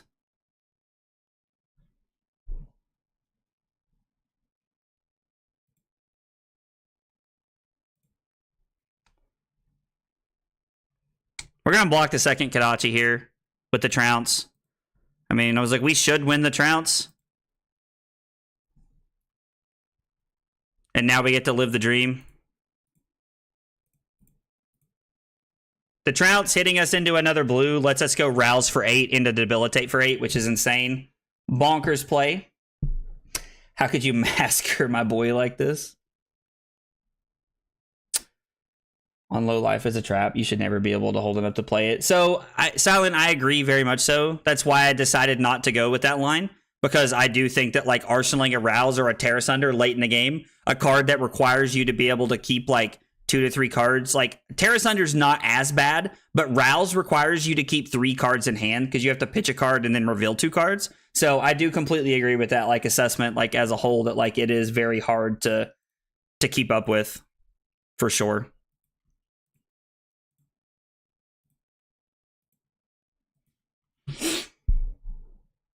Oh, Drew just said GG. I wonder what happened. He could have blocked. I don't know what happened there. I'm curious to know what happened right there. We had an AVPT of 14.25, and average damage threatened per offensive card was 3.65. I'm curious to know. Oh.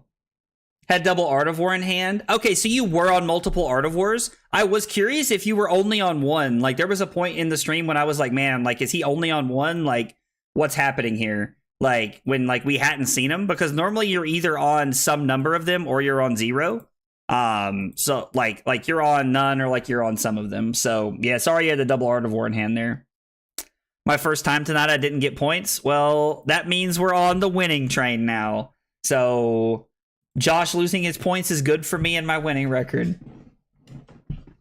It stacked everything on the bottom of the deck. I'm sorry, man. That's unfortunate. That's right. He was trying to set up those crazy Art of War turns there. Those crazy second cycle Art of War turns. Yeah, double Art of War like that is tough. I agree. Okay, so for the first time, we are going to take a look at the Victor deck together. And if you guys have thoughts, then please throw them at me. I am more than happy to do it. Okay. So EX, I know a lot of people who have actually been playing only Ancestral Harmony instead of Art of War. I know a lot of people that are doing that. All right. So this is the Victor list I've been playing. We got a couple things coming here. I got 2 big hydrates. I got to use the bathroom. We're going to do a big hydrate. I'm going to use the bathroom. We're going to roll an ad on Twitch. When I come back, we're going to do another big hydrate, and then we're going to dissect the Victor list and kind of talk about the cards and what we should and should not be playing. So we're going to big hydrate first here.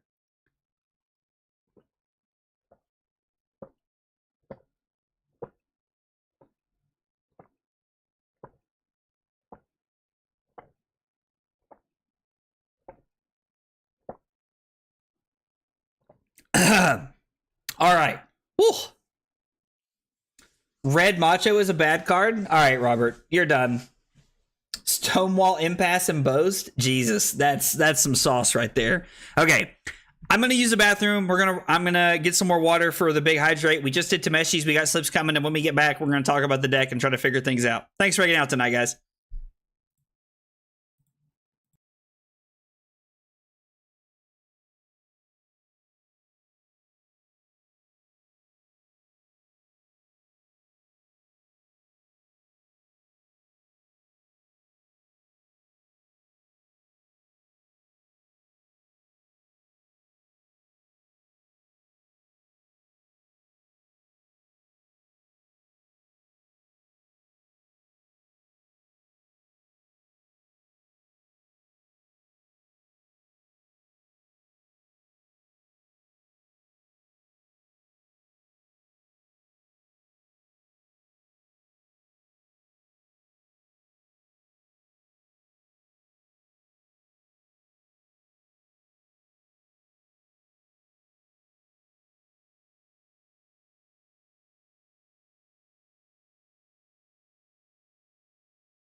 Okay, short break. We're back.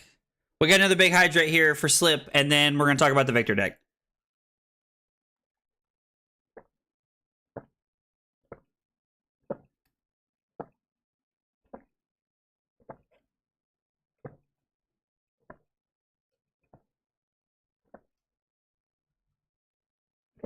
Okay.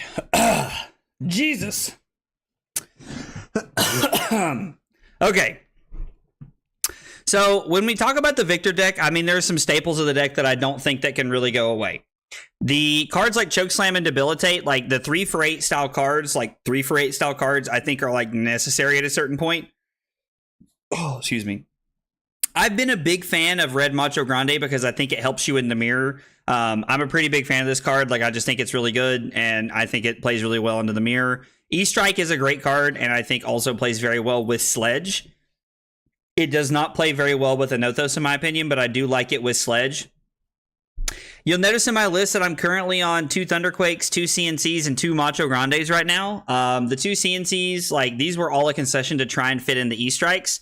So I think what we're going to do for sure, is we're going to cut the Respites, and we're going to cut the Null Rune Boots. So at this point in time, we now have 3 cards that we can add into the deck. Something else that I want to do is I want to find a way to cut. I want to go to, like, I think we might have to just play 30 blues. Another tempo matchup's better. I mean, yeah, we could be playing out muscle Q. That's not a bad idea. You know what? While we're sitting here, I'm gonna find Robert's list. Let's open up Robert's list here so that we can bounce. Like, let's look at, like, while we're looking at Robert's list, let's just kind of see like what he's playing, and we'll compare lists a little bit here. So Robert is on 3 Prime to Fight, which I'm not gonna lie, I love Prime to Fight. This card is great. Like, this card's like floor is just like a 3-card 9, which is still pretty good. But when you're winning trounces, this card's insane in my opinion. You're playing 2 Rouse the Ancients in the sideboard. 2 Hold the Line is interesting. How many blues are you on? There's 30 blues in your deck in total. You're on 57 cards. And you're on 3, 6, 9, 12, 15, 18, 21, 24, 27, 30. Yeah, and then some sideboard. So you have 30 blues in the main deck, which it appears to be what everybody's doing. Like, I appear to be the only person who is like... There's a compare function? You don't like Pulverize? So Silent, that's really interesting because, like, I love Pulverize. I love Pulverize so much. Like, Pulverize is a great card in my opinion. Like, I like having that card in the deck.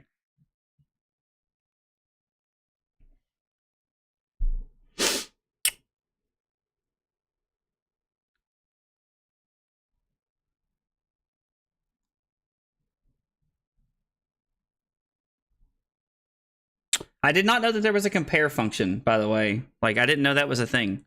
Where can you even do this at? Compare with other decks. Wow, that's really cool. What did you try?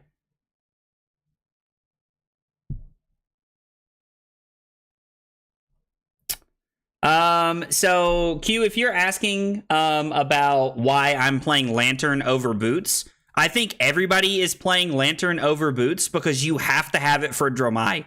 If you play Boots in the Dromi, you can lose your only source of Arcane Barrier to Tumultai, which means you are now at risk of losing the game. If you run Arcane Lantern, this card could not be Tumultied, so you're now at a point to where you can, like, never die to Arcane damage, if that was your question. Obviously, cut Sledge.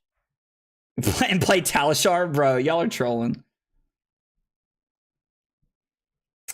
I mean... So, like, Robert's on 30 blues. He's only on 2 Rouse, which, I won't lie, like, I don't hate. Like, all right, let's see what this compare function is. And I find the second deck's URL. All right, that's kind of cool. I didn't know that this was a thing. This is really cool. So... Wow. All right, this is neat. Rouse is a bad card. Sledge the Sledge list. I mean, listen, Liam, if this is the change we're making here, but like, I mean, I'm not a huge fan of Rouse, but like, you need it for the Guardian Mirror. So you're on Anothos, and I'm not. I'm on Sledge. You're on Tech Plating. You're on 3 Command and Conquer. I'm on 2. I'm on 2 Red Macho Grande. You're on 3 Prime to Fight. You're on 1 Sink Below. And I'm on 2 Thunderquakes, and you're on 0. I'm really intrigued by your like lack of inclusion of Thunderquake. This just seems like a real like win of a card here. Like, in my opinion. Like, I don't know. Like, Thunderquake is just so good. Like, I guess you're actively just playing Prime to Fight over Thunderquake for its upside value. Which makes sense. Thunderquake is a 10. Prime to Fight is a 9 with upside. So, I mean, I guess like that like actually kind of makes sense. Aggro got it. Yeah, I figured it out. I had more work stuff. Who won? I actually ended up winning that game. We actually ended up winning that one. A lot of lists are either Prime to Fight or Thunderquake. It's the Prime slot. Okay, well, you know what? I mean, I'm down to try that. So like, the problem is that I'm on 2 Thunderquakes. So I could play 1 Red Macho here. I don't know. I like Red Macho a lot. Okay, we're going to move these to the sideboard indefinitely. And I mean, to be fair, if we do that, I could just add in the Prime to Fights. Like, so that gives us our main deck cards.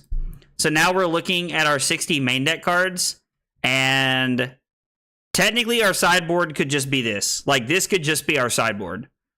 But I really want to fit in some... I want to fit in some source of playing Sink Below. I got 30 minutes. What do I have 30 minutes for? Still my first season as Guardian? No, dude, bro, like, you're not being judged in any way, Q, for throwing out ideas, man. Like, please throw out all the ideas, man. Like, I'm so here for it. Hey, Electrum, what's up, dude? We are currently working on my Victor list to see what changes we can make, and we're comparing it with Robert's list. Now, Robert has a lot more Guardian experience, so if you're like looking to learn Guardian, I would definitely like run more towards. I would definitely just like run with his list. Like, don't get me wrong. Like, I have put a lot of time into the Victor list, and like, I'm not a bad player by any means, but like, Robert's a very good player. I've watched him play a lot of Guardian, and he's very good. He's a very good player. I'm gonna be honest, I don't know how I feel about this card. Like, I really don't know how I feel about you playing Hold the Line. Like that, like, I guess if it's for one specific matchup, you can talk me into it.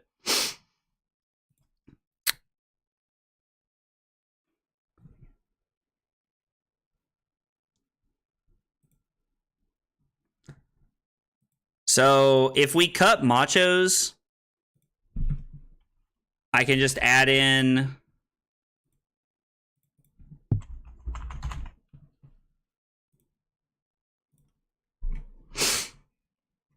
We could play it like this. Play the 3 Thunderquakes, play 3 Prime to Fights. So at this point, like, we're playing a really similar list to yours. What is different about your list? What card? I'm playing blue Thunderquakes.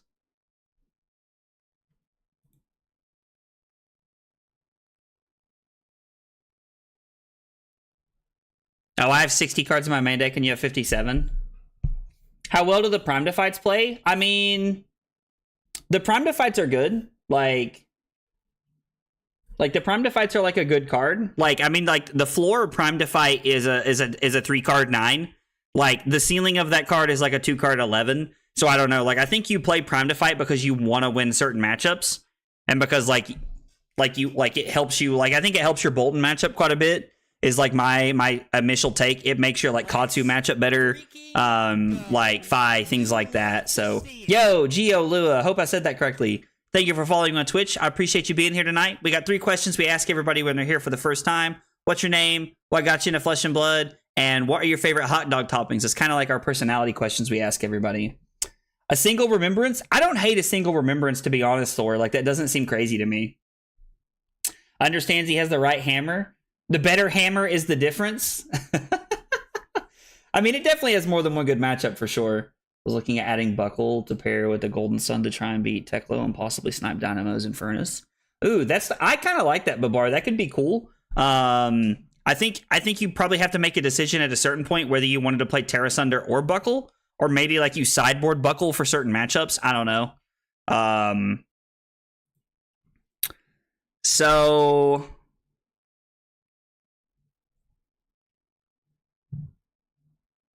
oh.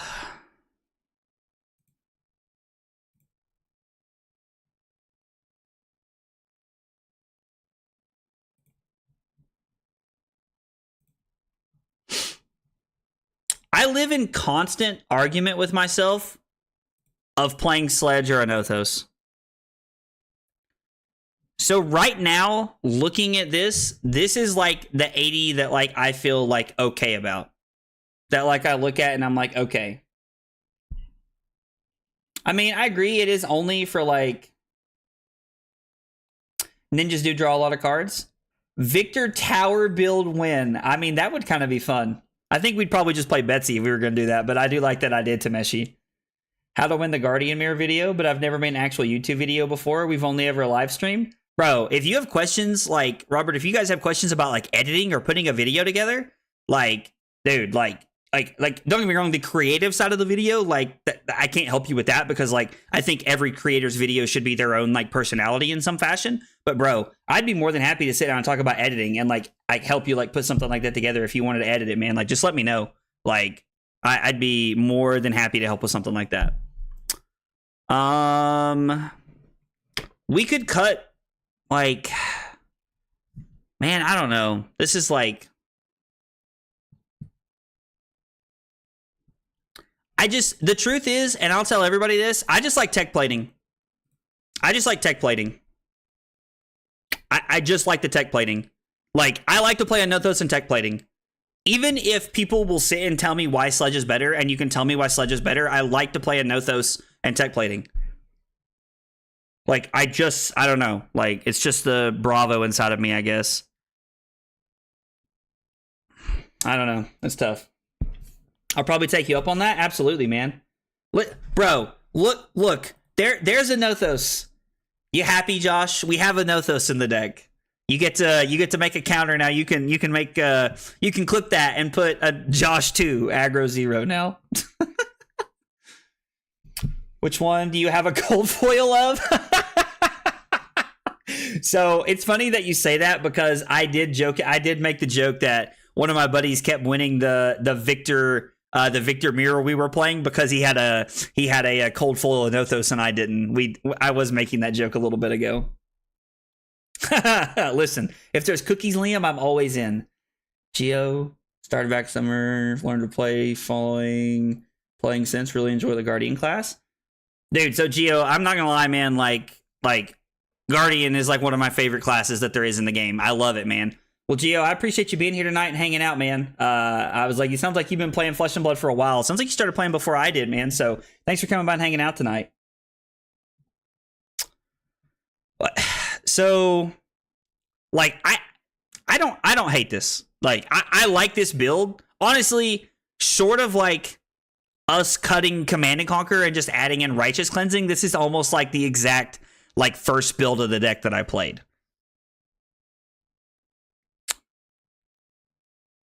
I do like having Tectonic Plating and Tunic in the list because I think there are matchups where you want Tunic. The thing that I'm having a hard time with is my sideboard right now. Like, 2 pummels feels so good. 3 is too many and 1's not enough in my opinion. Like, that is like my like hard, like that's my hard and fast opinion about pummel is that like, I don't know, like you just need like, I don't know, like 2 is perfect. What can we fit 2 Sync Belows in here for? So right now, that's the question we're trying to ask ourselves for anybody who like wants to like anybody who's like trying to like throw out ideas here. What 2 cards can I cut and add in 2 Sink Belows to the sideboard too? I mean, realistically, like, we could just cut Tunic, I guess. Like, I mean, I guess you want Tunic Pummel in certain matchups. 2021 was the Nats. 2021 was the Michael Fang and Tarek Patel Nats final. So I really like Third Staunch. I'm really big a fan of Third Staunch as well. I just don't think there's a spot for it. I want to play the one of Pulverize, and right now it's Third Staunch or a Pulverize, and I think Pulverize has a lot of value, if I'm being honest, for sure. 2 Pummel is maximum mind games. I agree, 100%. EX, like, I completely agree. Dude, we're not on. We don't have the Macho Grandes in here anymore. We don't have red machos in here. We decided to make those changes, Robert. So, honestly, cut Tunic. I mean,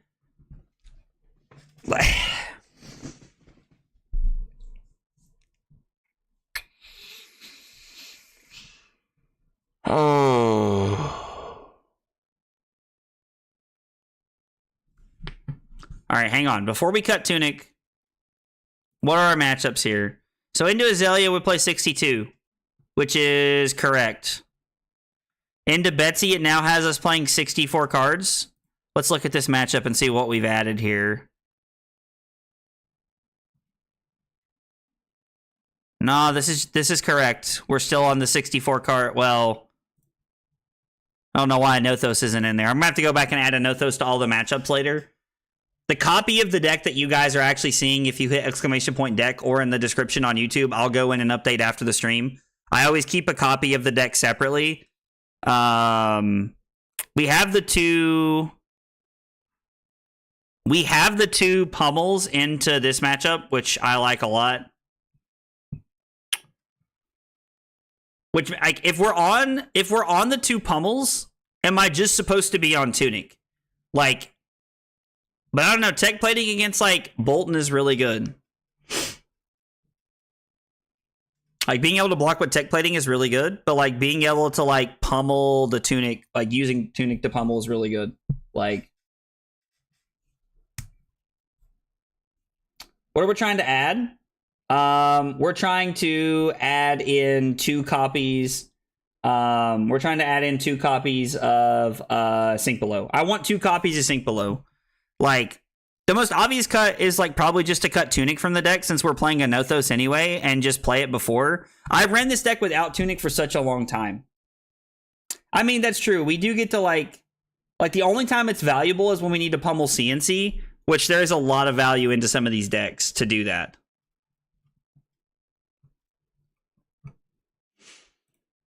Let's leave this one alone. So Bravo should be the 64. Dash IE is 65 now. We want to add in the Anothos. We've taken out Staunches and Test of Strengths. We leave in the Trounces because we have a pretty good chance at winning Trounces, so blocking to win them is okay. And I think I like everything else here in the Dash IE matchup. Dash IO stayed the same. Dory stayed the same. Did Dory stay the same? What 2 cards did it add in here? And added in Rouses in this matchup. I don't think I like that. We're just going to play our 60 here. If there's another 62 card matchup, we're going to have to find that. Is it in Azalea as well? No. This one's correct because we're just adding in the Staunch responses here. Betsy, this is the pummels. 65 Dory. Dromi is 63. We're going to add in the Pulverize. We're going to add in the Thunderquake here. Cut Test of Strengths and Staunches and just play 65 cards in this matchup. I actually really like this play, and I think the pummels are, like, just good enough into Dromi to where you have to keep them in the deck. Fi and Katsu, we're on a 59 card list right now. We're not playing this, and honestly, I don't think we want either. I think we just want this the way it's set up. I like this a lot. Let's see what I've missed in the chat. Guess in my head, it was just beneficial to our clash ability. You got to meet Tarek in person? That's cool. I've never actually got to meet him. I'm just a stinky brute player. cut a Thunderquake, or one of each, or we could cut a Prime to Fight. So we're cutting main deck cards to add in Sink Belows in the side, and I don't like that. Like, unless we're just going to play Sink Below in the main deck, which I don't like, honestly. The Kano matchup, we're just going to delete because, like, we've just decided to have no respect for it. KO. So we have the 2 pummels in originally, and we have the Staunch Response in. I think we're just going to go back and... So let's see. We have 59 cards in the deck, which does not make any sense. We should have a main 60 that we're playing.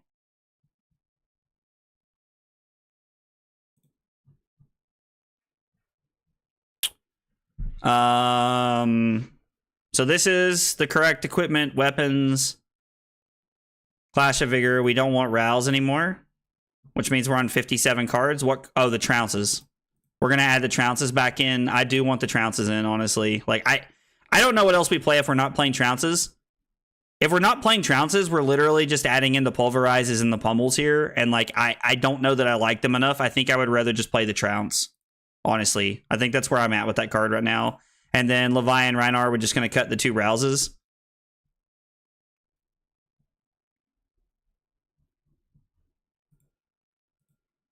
I don't know. Like, this feels like... Here, let me reload the deck so that we have the best copy of it saved.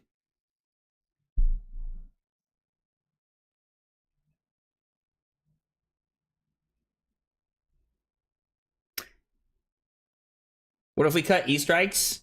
I mean, we, like, I don't know. Like, I really want 9... Like, I want the E-Strikes because I like having Go Again into Dash IE, and I think that, like, it just plays really well there. Right now, we're running 8 copies of Go Again cards, and so I think, like, having those is, like, really good. You don't feel the need to have a core 60. So, I mean, it's not that I feel the need to have a core 60. It's that, like, my core 60 plays so well into KO. So, like, I mean, like, I guess, like, if we cut a Prime to Fight and we cut a Thunderquake and we add 2 Sink Belows to the sideboard.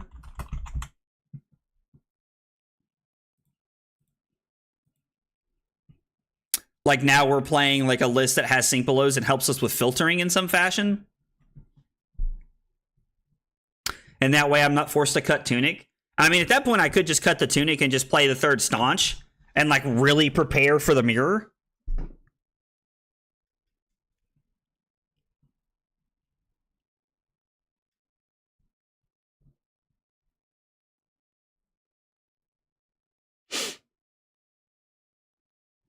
I don't know. This is interesting. As long as you have optimal 60. And the matchups where you don't need it, you benefit more from smoothing out your hands. So, I mean, the idea of... let's see. What did you say to cut here? Sounds good on paper, but in the matchups where you finally need it, you'll block with the Clash card.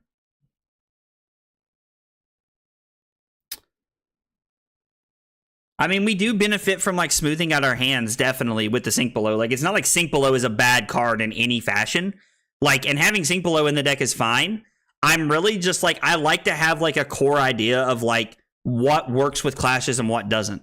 Like, what works on our list and what doesn't here.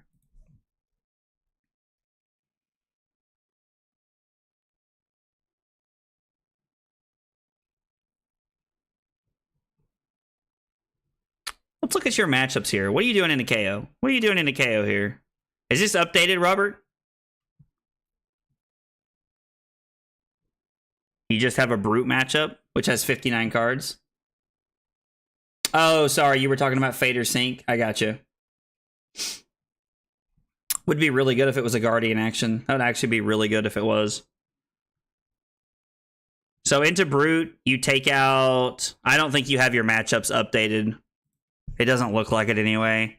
We're going to have to go through and fix the matchup since we added in Sink Belows. I mean, is there ever a world where we're just going to cut Tunic? Like, when do we want Tunic? I don't want Tunic in the Guardian Mirror because I want the 3 extra block. I don't want Tunic into KO because I'm not going to play the Pummels. What matchups am I playing Tunic in? Take out Tunic, take out Tunic, take out Tunic, take out Tunic, take out Tunic. No, I want it there. I don't want it there. I don't want it there. Or Betsy. Bolton MX, I don't want it. I don't want it against Dash IO.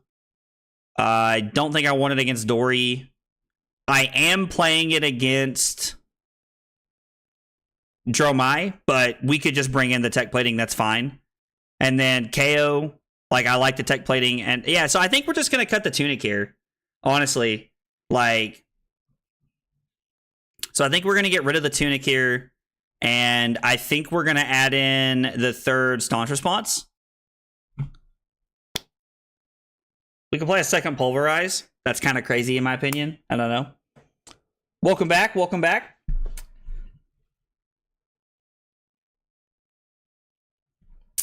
Yeah, I don't think your matchups are updated, Robert, just from looking at it. So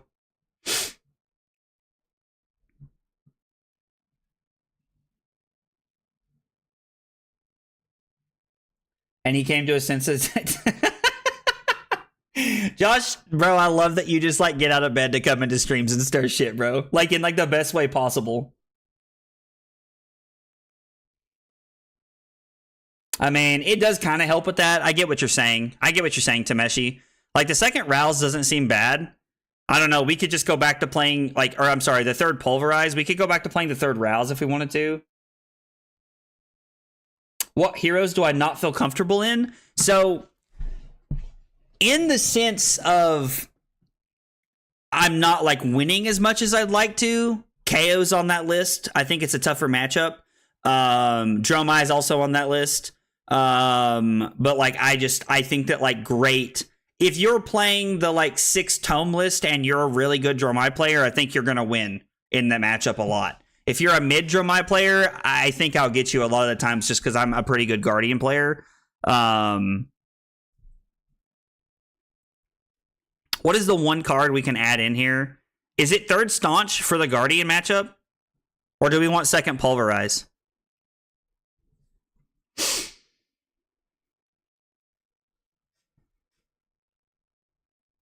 I mean, yeah, we've just decided to like let go of the Kano matchup. It is what it is at this point, I think.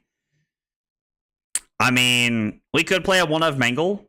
Like honestly, we could play a one of Mangle. I don't hate it. Let's make sure that I know what Mangle does before we talk about this. It helps if I can spell. Destroy target equipment. So, I mean, we could look to play Mangle here. I don't know. I could honestly add in a third Sink Below randomly.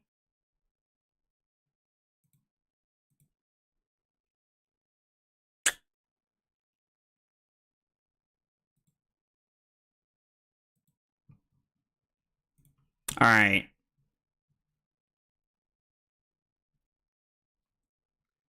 Third Pummel? Oh, dude. I don't want to play the third Pummel, honestly. That like I think 3 is too much if I'm being honest, Babar. I think third Sink over third staunch.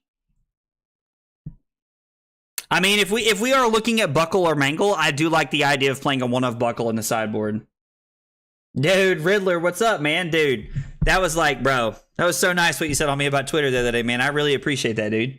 That was superbly nice, man. You need to not have to say that. I do appreciate it. I mean, the Buckle could be good. Like a one of Buckle could be good in the sideboard. Also, like gives me some play into the Guardian Mirror.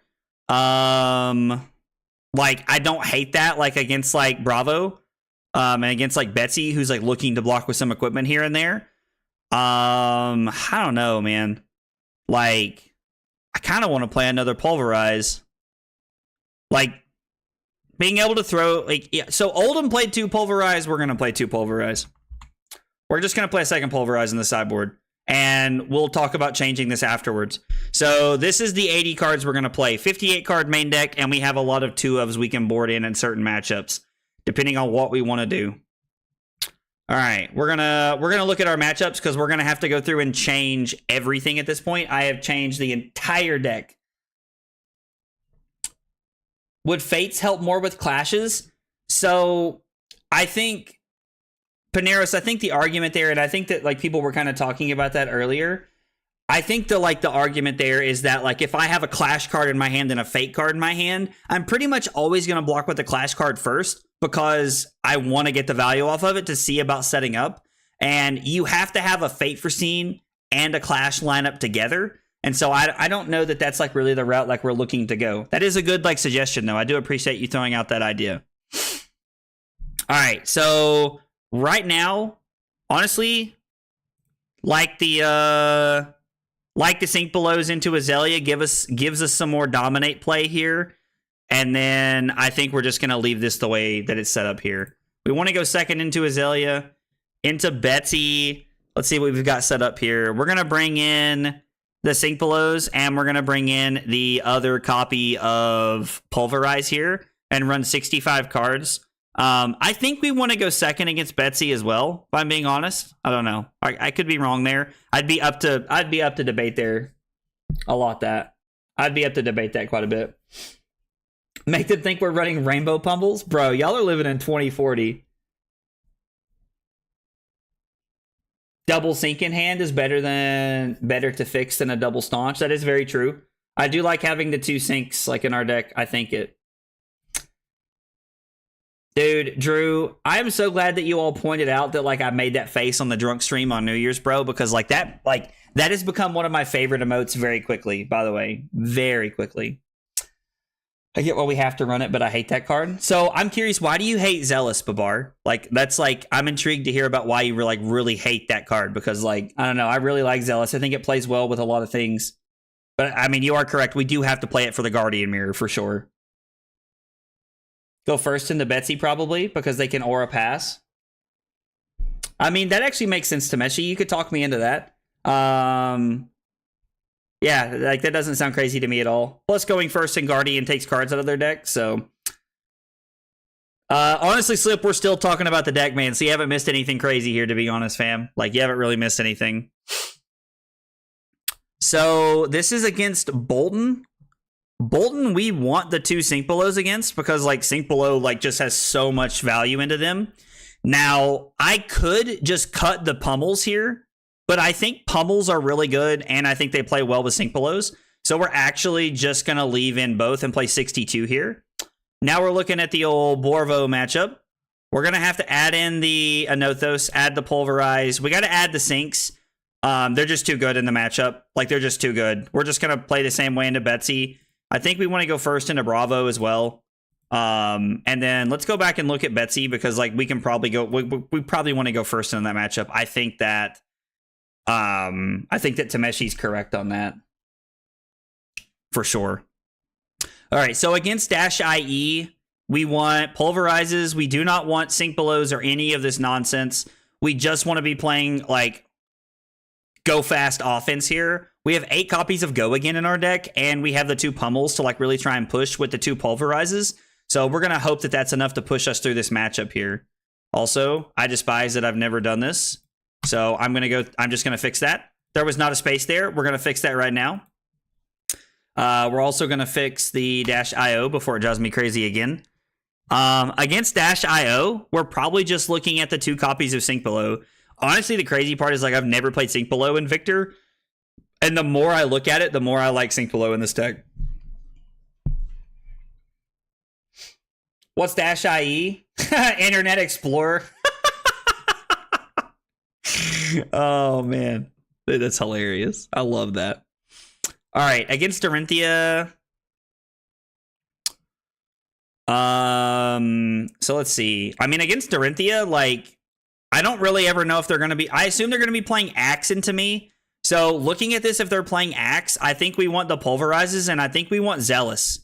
Like, if I'm being honest, I think we just want to be on Zealous. And I think I want to be on the Grindstone because, like, we can try to, like, mill them out over the course of the game. But I do like being on the 63 card special in case they are, like, honestly, if we're going to do that, let's just be on all of it. Like, against Dory, let's just be on all of it. They're going to try and, like, they're going to bring Axe into us. So, like, and if they're not, I think we're super favored anyway. So let's see. Now we have the Dragon Lady here. Yeah, Tree Frog Dash is, like, super popular. Like, you like Sinks against Tree Frog Dash? That's interesting. Or were you saying you like Sinks something else? It's just Vanilla 5. Costless Clashes. Is blue, doesn't block 3. If it blocked 3 or was yellow. I mean, that's fair. If it blocked 3, it'd be insane. I do agree. What? Oh, sinks into warrior. So like I like sinks into like Kasai, like and like other things. I just don't like them into Dorinthia because I think a good Dorinthia is sideboarding Great Axe into me. So playing against Dromi, we want, yeah, we don't want any of these cards down here. And we want all of these cards right here. Yep, this is 100% correct. Let's see. KO. Nope, we got Fine Katsu first. That's first up on the docket here. Into Fine Katsu, we want the 2 sink belows. No doubt, we want the 2 sink belows here. Now we have KO. KO is also looking at the 2 sink belows. I think we're just going to leave this matchup alone and add the 2 sink belows. The sink belows can also help us stuff the pulpings randomly if we arsenal them. So, and then this is interesting. So this may not be just as easy as just saying Levia and Rhinar anymore. I wonder if I'm going to have to play Pulverize. Like, am I going to have to play 2 copies of Pulverize into these decks? Is that where we're at right now? I don't think I want sinks in that matchup, to be honest. Yeah, Hybrid Dash is really popular right now, but I think with the 8 copies of Go Again cards, I think we're in a pretty good spot against Hybrid Dash, to be honest, Drew. I could be wrong, but I don't know.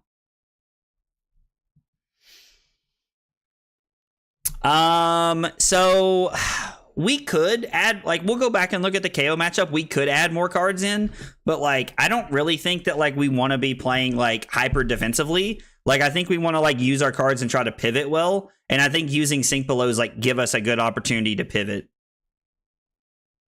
I don't know if the Pulverizes is correct into this matchups. Like, I truly have no idea if this is correct, but we're going to try it. And see what happens here. Update this. All right, I'm going to have to go back and I'm going to update the copy of the deck that I have set up for you guys so that we'll have everything set up correctly into that for sure. Yeah, that's true. I mean, throwing the Pulverizes at Levia can be very good for sure. For sure. All right, so we've made all kinds of changes.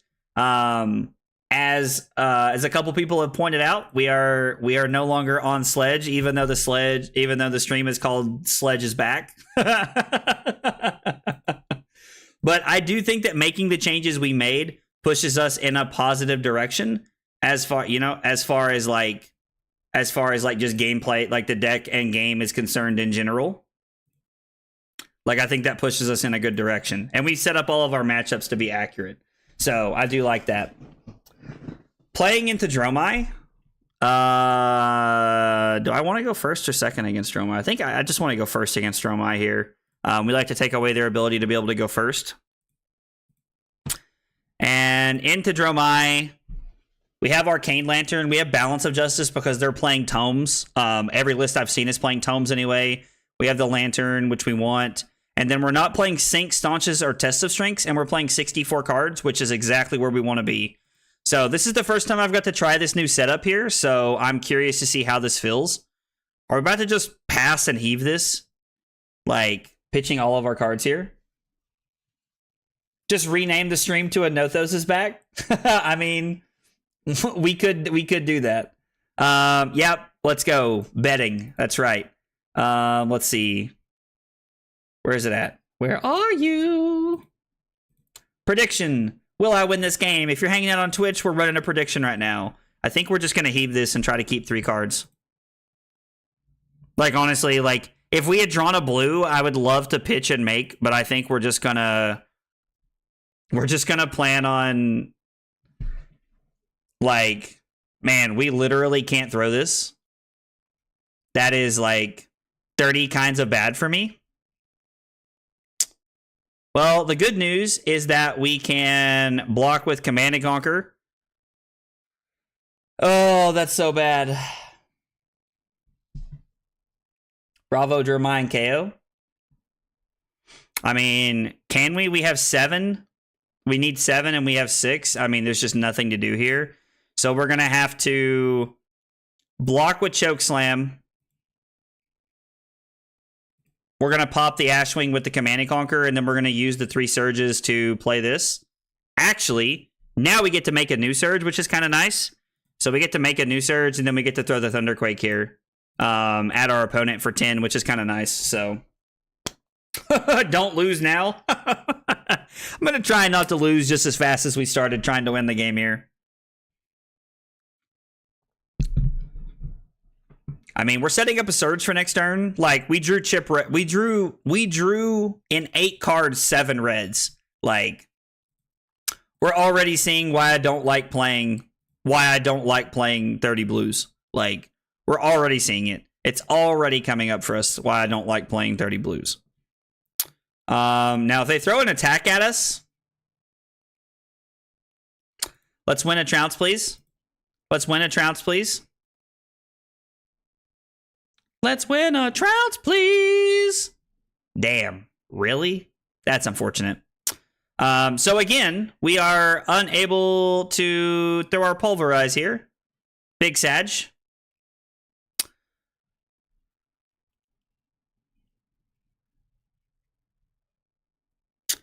So we're going to pop with the Chokeslam, make a new Surge, and then hammer them. We know that they have a Sigil of Solace on top. I mean, so we can't run the boots and the shield because the boots died a Tumultai. The boots died a Tumultai, and that's why we can't make that play.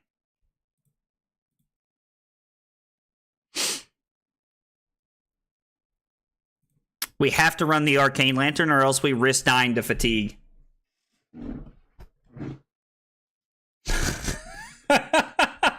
Yeah, Trent, this is not looking good. This is not looking good for us. I will say that. Oh, I like the alt art Fate for scenes. Those are really cool. I like those a lot.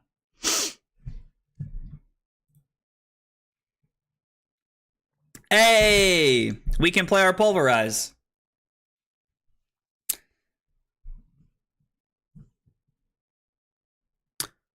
We can't play our Pulverize because we have to kill this. Right? Now we can just Phantasm. We can just pop this, right?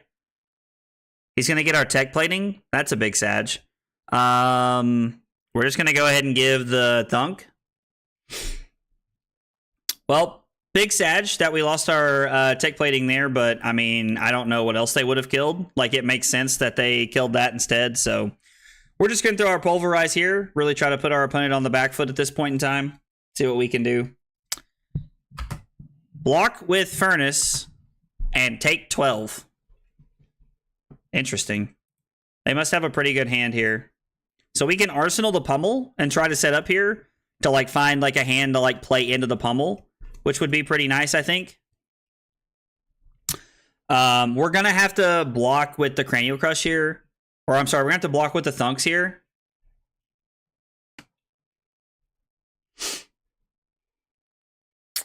So we're going to block Thunk and Balance of Justice. Wait, this is for 0. Blowout. Blowout. Yeah, so this just does nothing.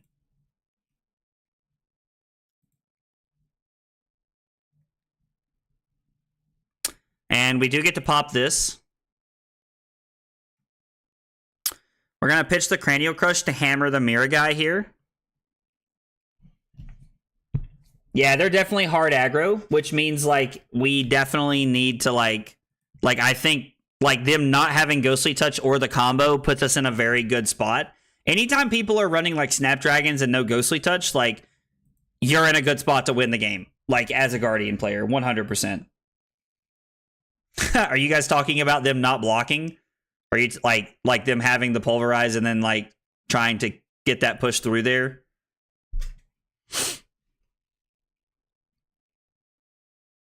Well,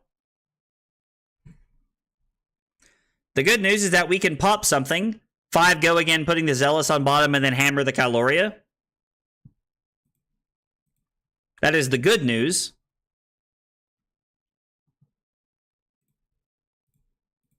And we get to pick go again here. Yeah, I don't understand why they blocked with the Furnace there. Like, if you're not going to block out there, like, I don't think there's a reason to use it right there. Because like that could have been like saved on like a random, like, I don't know, like Command and Conquer or something like that. So I definitely don't think that was the correct play from our opponent. But I also think it was probably just incorrect for them to like not block the Pulverize, like with at least a couple of cards, and then just play the and then just actually play the like and play out a dragon and set up a little bit there. I think would have been a better play from our opponent. Okay.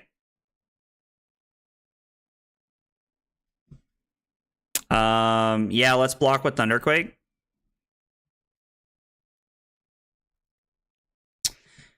So we're going to have to keep a non-popper in our hand here. I mean, I guess technically I don't have to kill the Kyloria. They put it on this. Okay. Our opponent has no idea what's going on here.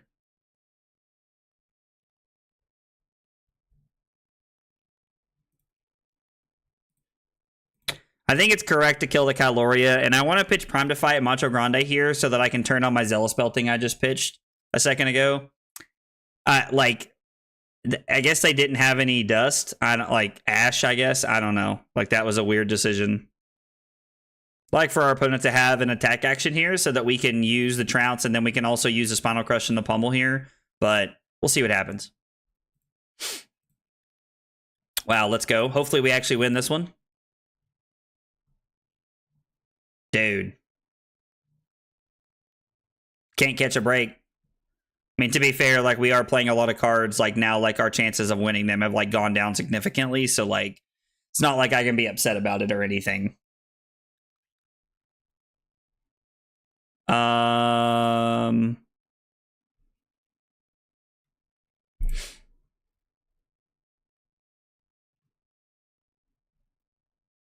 We could just give the Balance of Justice here to stop them from making another Ashwing, although I really don't care about the Ashwing. Let's see. Now, they're probably playing cards like Snatch, so let's just let them have the Ashwing. I think this is fine. I think giving them the Ashwing is fine. The Vigor's cool. Like, again, like, doesn't really matter, but the Vigor's cool, I guess. I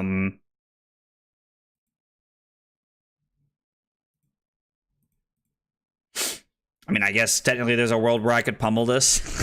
I'm not going to, but there is a world where that could happen. Them getting my tech plating with the Tumble Tide pretty early was like pretty good play for them. I think that was good.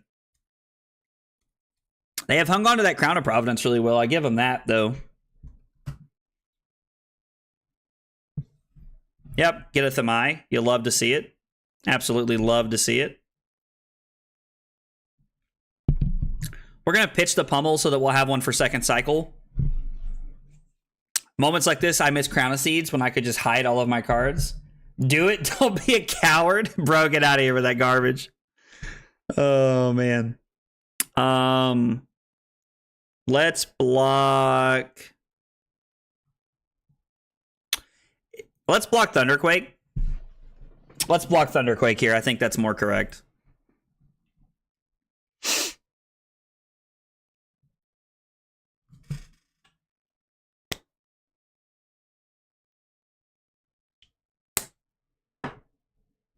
I mean, we could have said no blocks and went to 36 here and thrown the Spinal at them. We'd had to take quite a bit of damage, so I don't think it's correct. I think I would rather, like, play the defensive style game where I'm not taking a lot of damage and, like, try to play for a longer game here, because my opponent is playing Seeker's Mitts and Snapdragon Scalers, so the longer the game goes on, the more favored I am to, like, win this game. I think that's correct. But listen, if you're talking about for the memes here, Tameshi, I'm all about saying no blocks and throwing Spinal.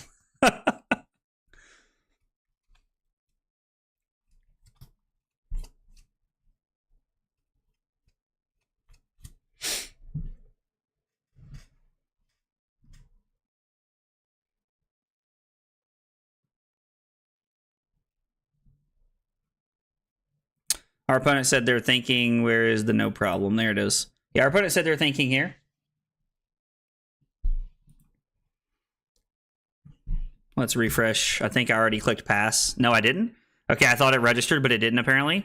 So they take one, and yep, we make a gold, which is awesome. Revealing this is so good. Like, I love doing that.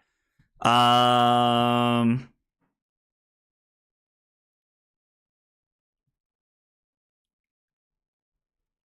mean, we could take 4 here.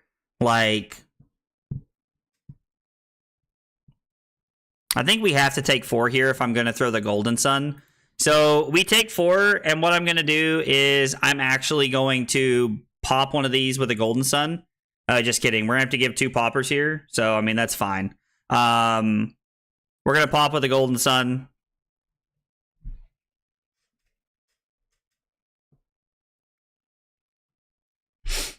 Gonna play the Passing Mirage. All right, that's fine. So I'm just going to attack the Passing Mirage, and we're just gonna pitch Prime to Fight and the Macho. I think that's fine. We could have kept the Prime to Fight in hand, but I like keeping this card in hand because we do have Terra Sunders in our deck, so we have Crippling Crush at home. Yeah, definitely playing the long game here for sure.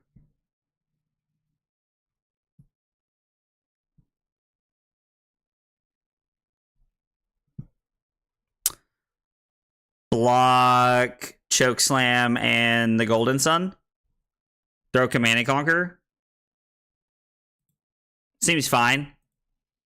They seem like the kind of player who might get greedy and give me the Crown of Providence, to be honest. I could draw a card and try to hit a blue.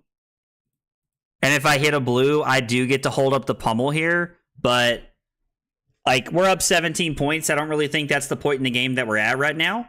If we were like our back, it was against the wall and that was our play. Also, if they didn't have Crown of Providence, I would have went for it right there. So if my opponent doesn't have Crown of Providence at that point in time, I can actually just crack it and go for it because they have to respect it if we hit the blue. And if we hit a red, we get to just play it anyway. So it doesn't matter. There's that other Pulverize. I was having Vietnam flashbacks. So if we win this and hit a blue, we can play it. We almost got there. We can throw Spinal Pummel, though, and then Arsenal to Pulverize. Bro. I think I actually don't want to Arsenal to Pulverize here. And, like, I know I'm supposed to, like, just kill the Chrome Eye, but I just want to play Spinal Pummel. So let's just block 5. I think this is the correct play here.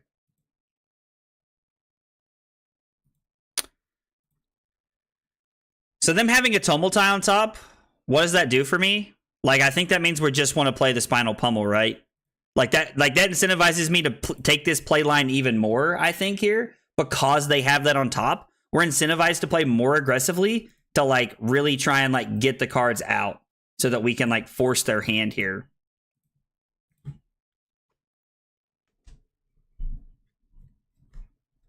While we're waiting on our opponent, thanks for hanging out today, guys. I appreciate you guys being here. We just crossed over 1,000 subs on YouTube yesterday, so I really appreciate everybody who's been here for the journey to support me and kind of, like, you know, watch me grow as a creator. And I mean, all of you guys have been 1,000,000,000% supportive, and you guys have been like, okay, I mean, that's fine, right? Like, we're just not gonna play it. There's no reason to. But anyway, like, just thank you guys for being here and supporting me all the time. Like, I really appreciate it. It means a lot. You guys are awesome, and, like, I have a great community that, like, comes and hangs out all the time, and I really appreciate it. Yeah, we're just gonna pop this, I think. Yeah, we can pop the dragons anyway. That's true. I mean, Spinal for 14 is crazy. So, I mean, we're just gonna pitch the Debilitate. We're just gonna kill the Chrome Eye here to pitch the Debilitate and the Buckling Blow, keep the Command and Conquer, because next turn, if we can pop one thing and then we can throw Command and Conquer Pummel, that would be insane. 100% supportive betting against you. But listen, you're here to bet against me, man. Like, you're here to bet against me. And so, like, you are supporting me by being here. Like, even if you are betting against me, fam. Plus, it's, like, free channel points. Like, it's free currency. It's free real estate. I always feel like that meme. Like, I love that guy from that meme. Going down to 0 Ash. That is... I just feel like that can't be correct. I just feel like that cannot be correct.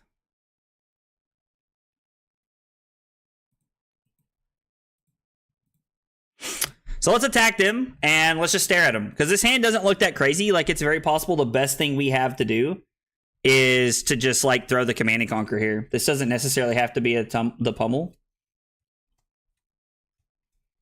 Yeah, I agree. Zero Ash is, like, I would say that's, like, almost never correct here. The only reason that I would say it's okay for my opponent to do that is because they have the Seeker's Mitts here.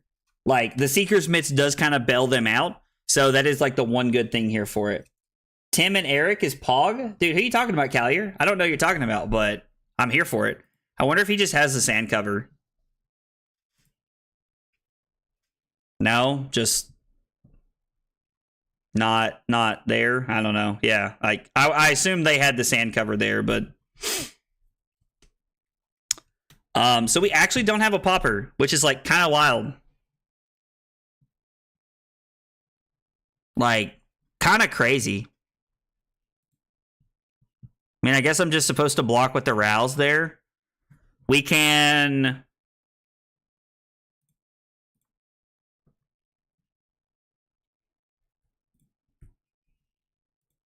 I mean, I think cracking the gold to draw a card there is the correct play. Like, I think that was a pretty good play there. Oh, that's where the free real estate thing comes from? I did not know that. I've only ever seen the meme. I'm not going to lie. I did not know that, Callier. That's hilarious. Yeah, no, I mean, I agree that, like, I think them going down to Zero Ash is not the correct play there. Even with the mitts to bail them out, I still don't like that play as a whole. Like, I'm not a fan of it at all.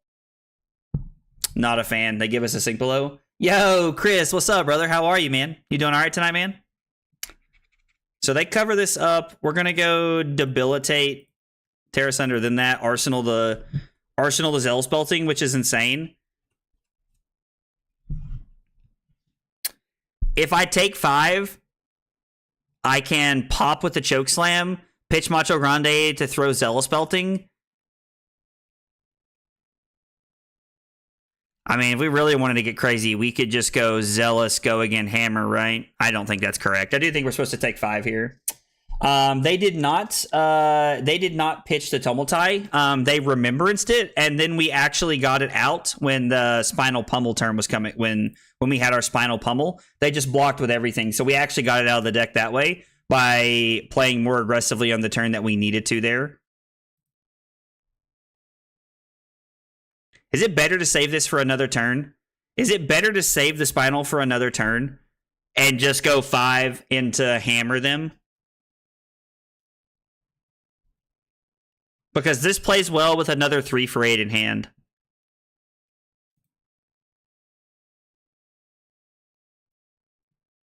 So let's think about this for just a second.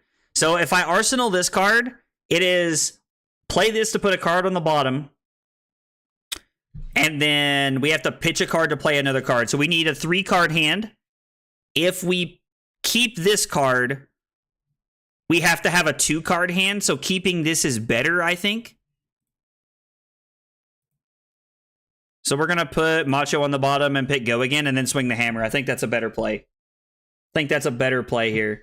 Also directed those old Terry Crews, Old Spice commercials. Oh, dude, I definitely remember those, man. Those were like the OG Old Spice commercials, dude. I did not know that they did that. Just building decks and playing some games, dude. That's awesome, man. I'm excited to watch you and Robert play tomorrow, man. I feel like that's like if I'm at home and like I have my computer on, I'm always like, yep, what are they playing on Wednesday, man? So you putting decks together for tomorrow? And then just hammer them here for 4. You'll also notice that they started with like 9 more cards than us, and we're now up like 10 cards here. Like, they probably have another Remembrance coming, but that's only +2, so... Well, the idea that works only makes sense when we have 2 blues, so... They activate Furnace. Okay, so they at least know that trick. And then they're going to go back down to 0. Oh my gosh, opponent. I don't like that. So let's block with the Choke Slam. If we block with the Choke Slam here, we can pop it in the turn, and then we can pitch Debilitate and Rouse to throw Zealous, have 2 floating, and then throw the CNC. Which I think is a good play, because it turns on our Rouse to, like, overpitch and then we get to have the CNC afterwards. I mean, technically we could pitch the CNC and just throw hammer here, but I think throwing the CNC is better because our opponent still has Crown of Providence left, and I'd like to get rid of it. Or they don't have Crown of Providence left anymore. I still think it's better. Like, if they take 3, this is now requiring a card from them. Even if they give me Furnace in the midst, they're still taking lethal, so they're required to give me at least 1 card here to stop it. Draw and hope for a blue. When were we hoping for? Are we talking about the gold? Drawing the gold to draw a card there. I'm not sure if that was correct considering we had a line that like worked with our hand anyway.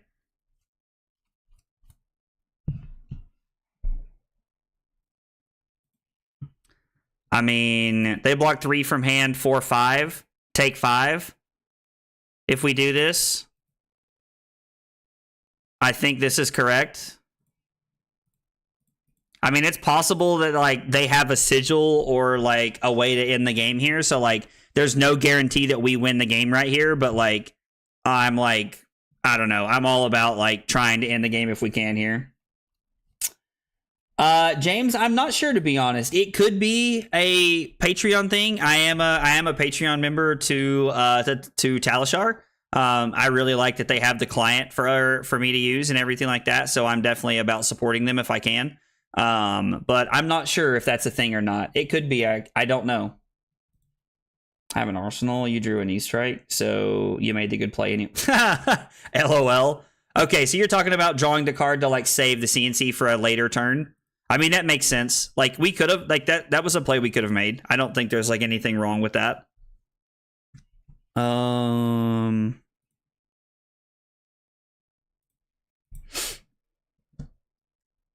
This is probably just going to be snaps, right? I mean, they can't take it with them, so.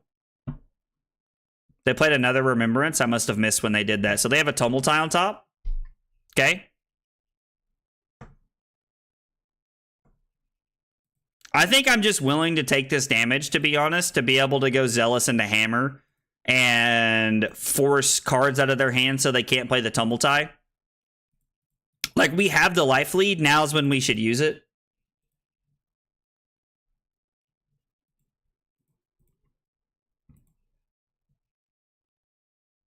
Aggressive. Sure.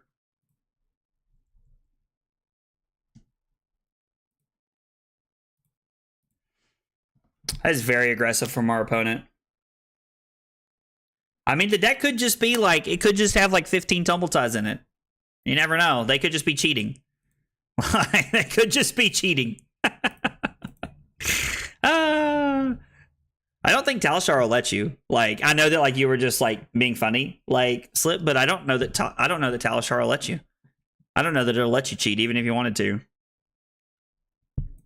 So they block it out here, but they have 1 card in hand.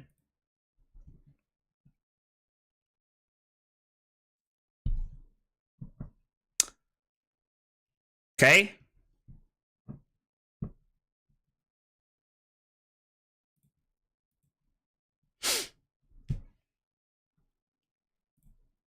Let's pop both of these here. Hammer them, Arsenal the Terra Sunder. When we're at 18 life, we can afford to keep a Terra Sunder in hand and try to kill them here, especially if they go to 1. Aggressive Blaze if you want to be fancy. Oh, dude, that's great. Blistex prepping for the Pro Tour trip. Oh, nice, dude. Chris, that's awesome. When are you leaving to go to LA, man?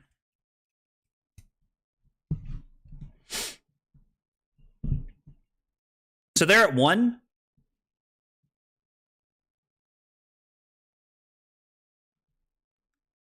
I'm going to pitch the Pummel. I'm going to pop with the Spinal Crush. And then I'm going to Terra Sunder, hammer them. Do they have any D-Reacts left? I honestly haven't even counted. We're so far ahead, I'm not going to count. Like, this is not the time to count D-Reacts. Do you want to enable chat? Sure, opponent. Let's enable chat. Every time I try to play Dromi,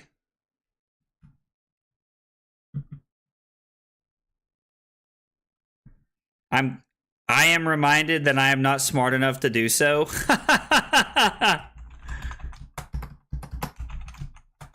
Dromi is tough, man. Like I know my opponent was like trying to be funny and like trying to like, you know, like relate there, like, and I get it, like, but I understand Dromi is a hard deck to play. Like Dromi has a very high skill ceiling. Like I get it. It makes a lot of sense. I'm going back to Viserai. Oh man, that's hilarious.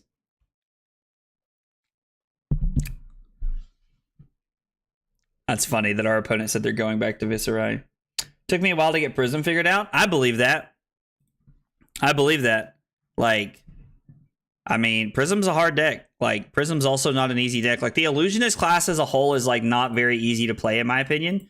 Like, there's a lot of, like, nuance to the deck you have to figure out for sure. All right, so those two big hydrates got to me. I got to pee one more time. I'm going to set up the... Let's finish the prediction here. Yes, we got the win there over the Dromi. So we're going to take a short break here. We're going to take, like, another, like, 2-minute break here. I got to use the bathroom real quick. I'm going to get some more water, and when I come back, we'll probably get one more game in before we call it a night with the new list that we're testing out. Thanks for hanging out tonight, guys.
All right, short break and we're back. Camden, if you're looking at the Victor deck that is in the link, that is the copy of the deck, which I have not updated with the new changes. If you're looking to play the Victor list that I just put together and that we just made changes to after the stream, I'm going to go in and I'm going to go back and actually update the deck so that all the correct matchups and all the cards will be in there so that they're a complete mirror of each other. So you guys are more than welcome to play it after that, but I just want to make sure that you guys know it's not updated yet. So we'll get that taken care of and set up for you guys so that you'll actually have that there as well. Before we play our last game for the night, if you guys are new to the channel and you enjoy the content, if you're watching on YouTube, be sure to hit that subscribe button. If you're hanging out on Twitch or Kick, make sure to hit that follow button. Just appreciate the support and you guys being here. It'd mean a lot. Helps a long way. Goes a long way with the channel. So let's get our last game going here, and hopefully we get a good one here, a good matchup here. Want to see you play Prism? Nah, fam. Nah, fam. You don't want to see me play Prism. I promise you, it's not pretty. It's not pretty. Like the Victor teacher, and I need to know all the secrets. Well, dude, I appreciate that, man. I appreciate you saying that, and like that, it means a lot. I do my best to to try and point out all the insights that I can try to give throughout the game if I can. So Crown, Grindstone, Arcane Lantern. This is probably not going to be an easy matchup for us. So we're playing 58 cards here. We have a couple of options. We can just try to go all gas and no breaks and like not block here, and we can just put in like all the aggro cards. We could bring in Sink Belows and try to block efficiently and use our blues when we can. We could add in the 2 pummels. You know what? Let's add in 2 pummels and let's play 60 cards. Let's just play it like this, and we'll run Arcane Lantern. This is a matchup for what it's worth when I specifically wish we had... that we had Null Room Boots and we could run the shield, but... not a good idea to just dive all in. Oh, before we start the game, hanging out on Twitch, let's get a prediction going here. Last game of the night. Are we going to get that win? Get those channel points going. Let's get some votes going.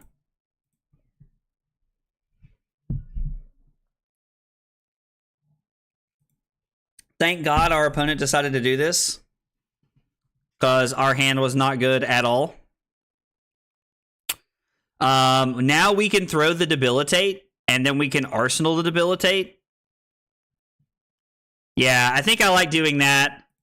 And just like Arsenaling the Debilitate here, instead of like trying to make a Surge and do it. We had a couple blues there. We could have made a new Surge, but I think it's better to do it this way for sure.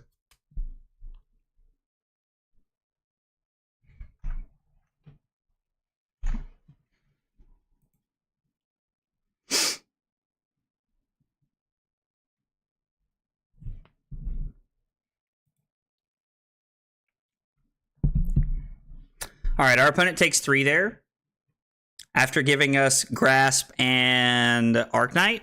Jesus, what are these hands, bro? We're going to hope to win a Trounce here. Like, I mean, we're going to have to take the Rune Chance. It's unfortunate, like, but we don't really have another option.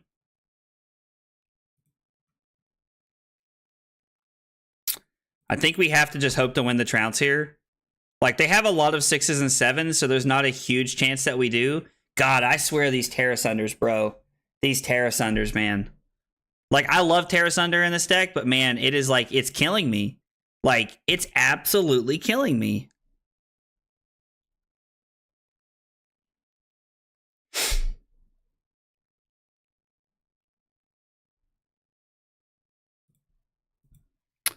I mean, let's just block this. Like... They'll probably play the Funeral Moon and the Requiem. No, they did not. So we're just going to have to pitch to make a Surge here and like pass, because that's all we can do, which is like not great for us. But like at the same time, like we've had some pretty rough hands to start the game here. I won the last match. We ended up being able to close out the last one, Tameshi. Welcome back, by the way.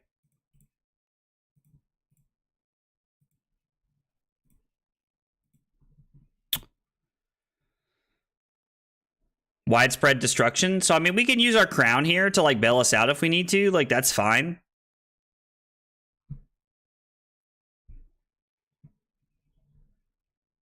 Gonna play Sonata. The fun part here is, like, if they just set up and don't really do anything, we can play Terra Sunder into Debilitate. And then... Oh, I guess we could have made a Surge. Where did I miss? Where did I miss a resource from? Why do we have one floating? Does somebody know why we have one floating?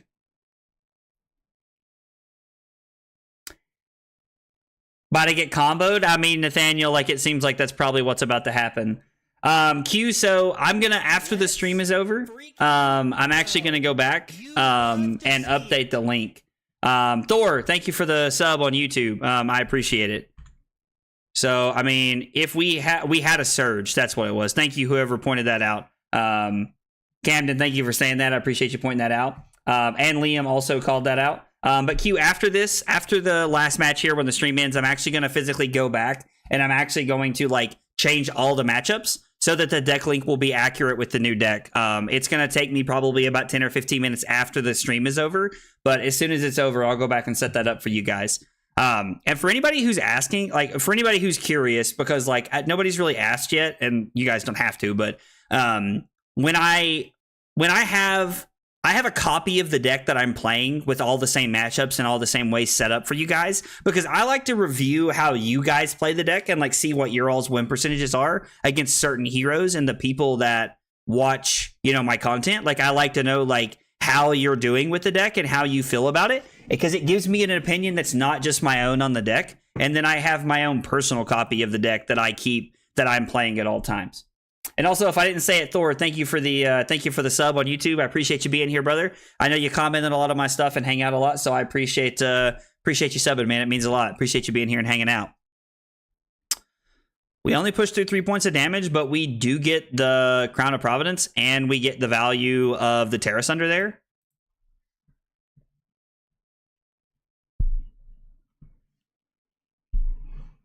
God. What is he up to over there, fam?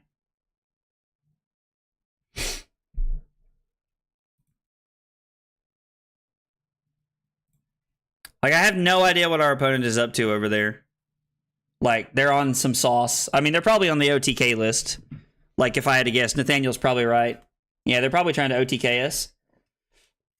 Been following your stream for some time. Well, dude, no worries, man. Well, dude, I appreciate you. I appreciate the sub and making it official, man. It means a lot. It's kind of funny. You'd be surprised how many times I hear that. People are like, "Oh, I watch you all the time," and like I comment on your stuff, but like I never really follow. So, or like I never really subscribe. So like it's more common than you think, man. Like it happens quite a bit. Like, and I get it. Like a lot of people like to lurk, and there's nothing wrong with that. You know, like everybody. Some people don't really like to chat. Some people just like to lurk and hang out.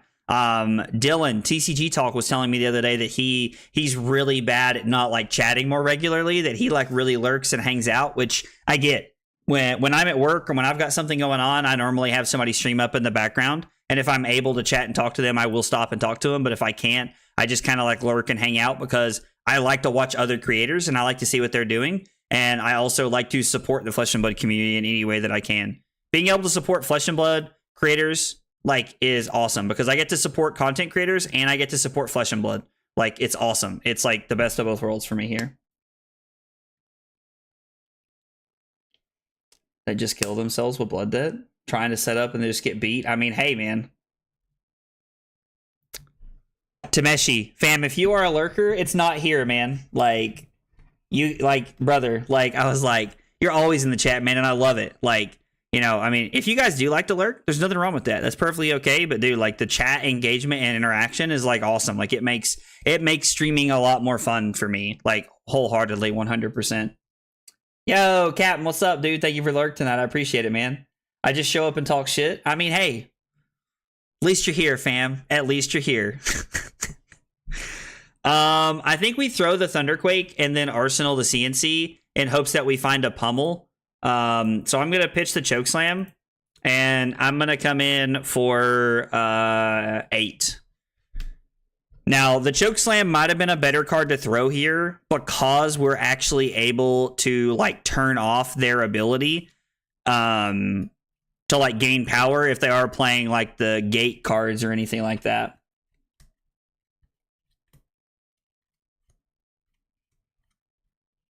Lurk in Discord. I think a lot of people lurk in the Discord, honestly. Like, I think a lot of people just like to see what others are talking about, and I'm that way a lot too. I lurk in Discords a lot. Not my own. I try to be active in mine, but I lurk in a lot of people's Discords quite regularly, so I get that.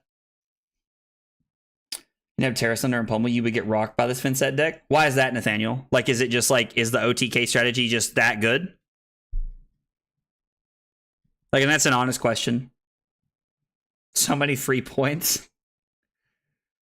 Would I entertain the idea of 3 red pummels? I mean, so you could talk me into it, honestly. Like, I played 3 red pummels in Bravo for a long time. Is this what I think it is? If your hero would be dealt damage, instead destroy that many rune chants you control and prevent 1 of that damage. Okay, so this is like just a block card, basically. I lurk in Zach's Discord and I know nothing about Flesh and Blood FOMO. So I mean, yeah, we're just like taking all of this. Like there's no world we're blocking this. I mean, it's like what? It's like 14 rune chants or something like that.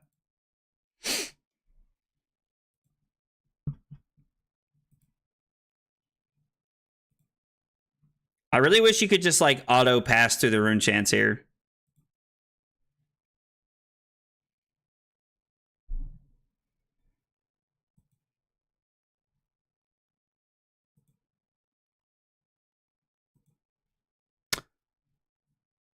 But sorry, the question was the idea of 3 red pummels. I mean, like you could talk me into it. Like we could talk about playing it. Like it wouldn't be that hard to twist my arm into playing 3 red pummels. So this is 7 go again. So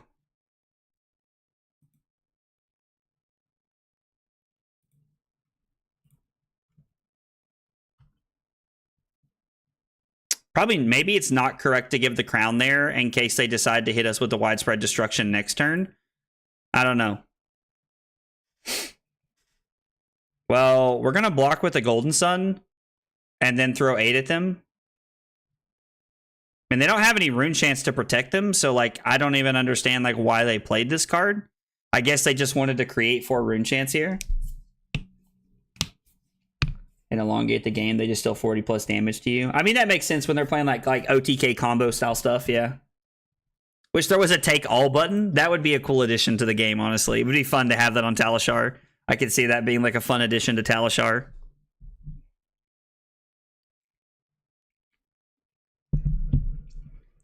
Uh-oh. What are we spellbound creepering? Spellbound creepers is like one of the most broken pieces of interaction in the game. Oh, wow. That's kind of cool.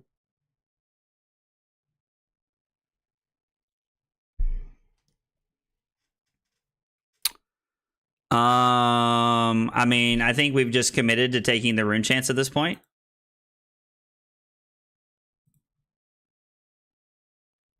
Like, we just want to block the physical where we can. Like, I understand that, like, blocking with gauntlets there is, like, maybe not the best decision I've ever made, but I do like the idea of being able to... Jesus.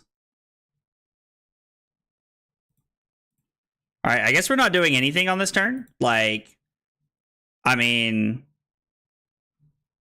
I don't really know how they... Oh, I guess the Deathly Well. They had 2 Deathly Wells set up, which create more rune chance. And then they can play double Funeral Moon here. And then they'll have 2 rune chance going in the next turn.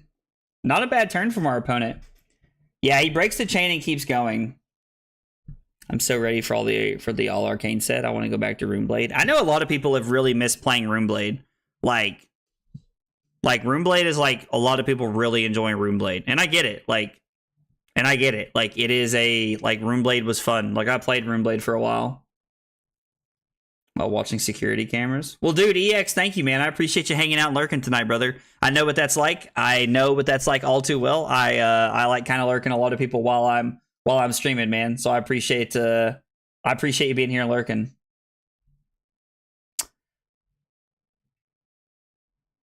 Oh my god. Spellbound creepers into smashing good times against Dash? Jesus.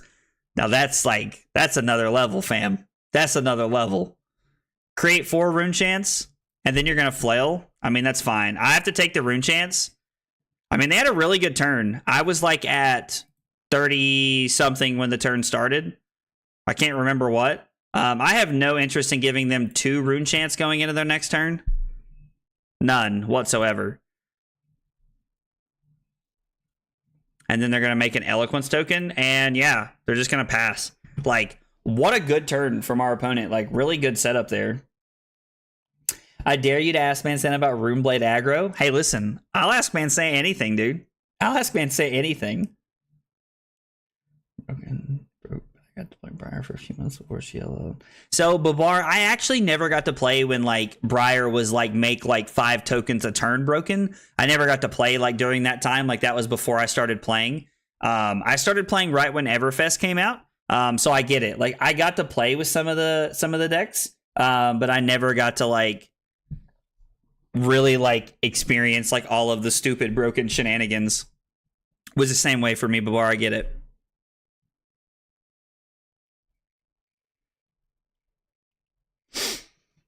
I mean, we get to just go 5 into 7 here. If they do nothing. This is for 5. So I don't want them to gain life. So I think what we're going to do is pitch the E-Strike. Or no, there was 2. I'm sorry. I didn't realize there was 2, opponent.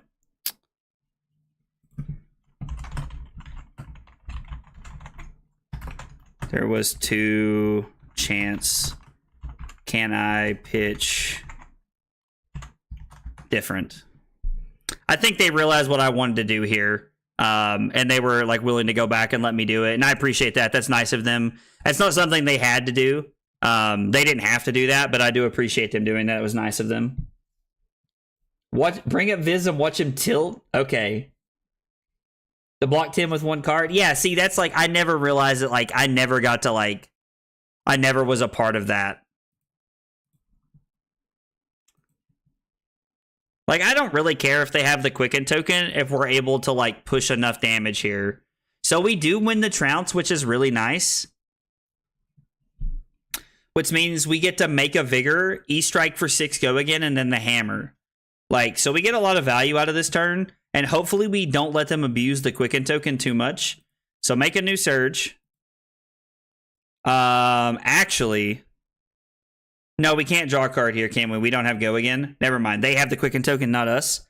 So we have to pick Go Again here. Man, I was like, dude, if we could draw a card. The value.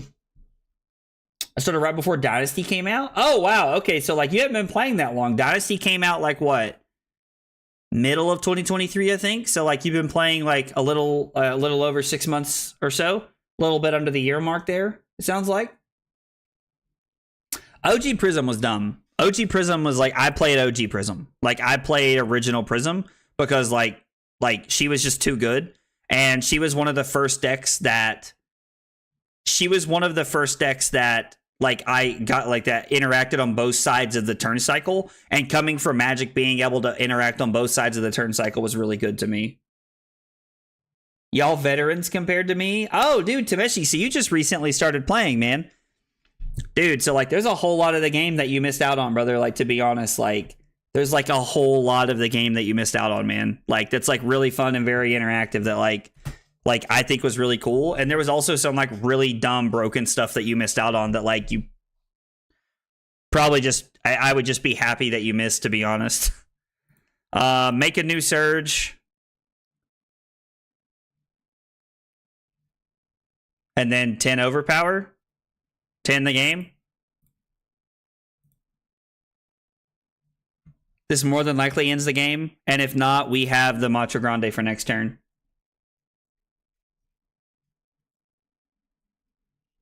Caused a huge argument back in the day. I'd be curious to hear about this argument.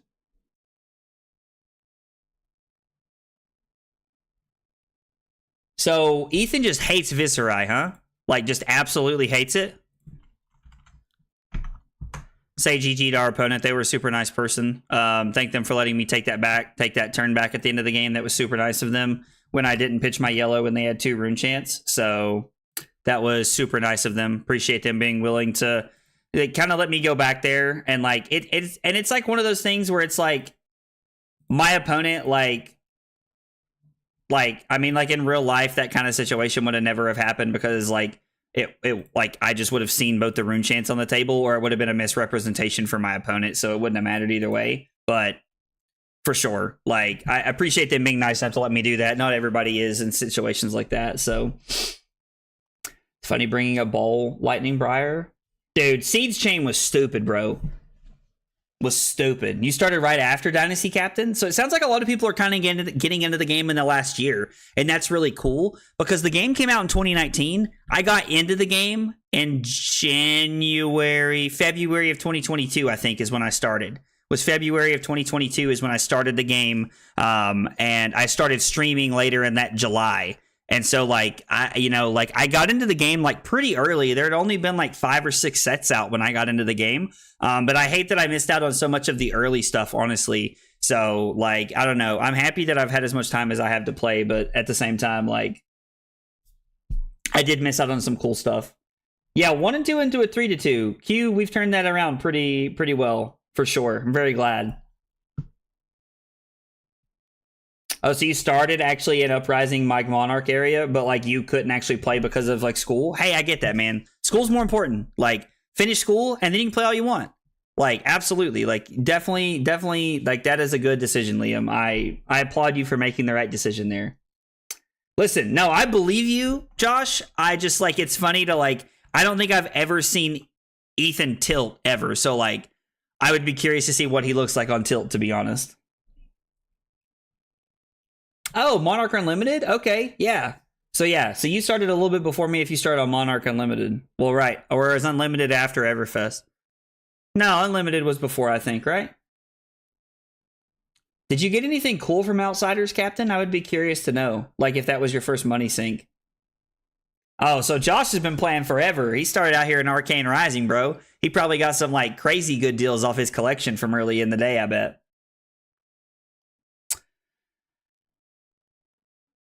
Only meant to be played in paper, not only stay alive, bigger caught my interest. I mean, Babar, that makes sense. I get that, man. Like, I get that. I started playing it because, like, I had been playing Magic, and, like, I'd been playing Magic for, like, 7 years, and Magic just kind of started fizzling away. I didn't really like the way the game was going or, like, the direction it was moving in, so I was taking a step away from Magic and, like, finding Flesh and Blood, who had an awesome local community for me, and who also had a great, like, bigger community, was, like, really good to get into, and, like, I think that like Flesh and Blood kind of like, you know, like kind of just ended up like falling into my life at the right time at the right place, which is awesome. And like I've enjoyed every second of it. It's awesome.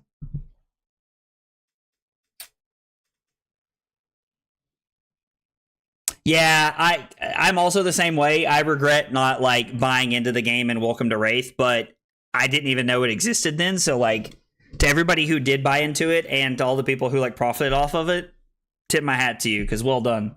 Well done. You did tell me that your first class was KO.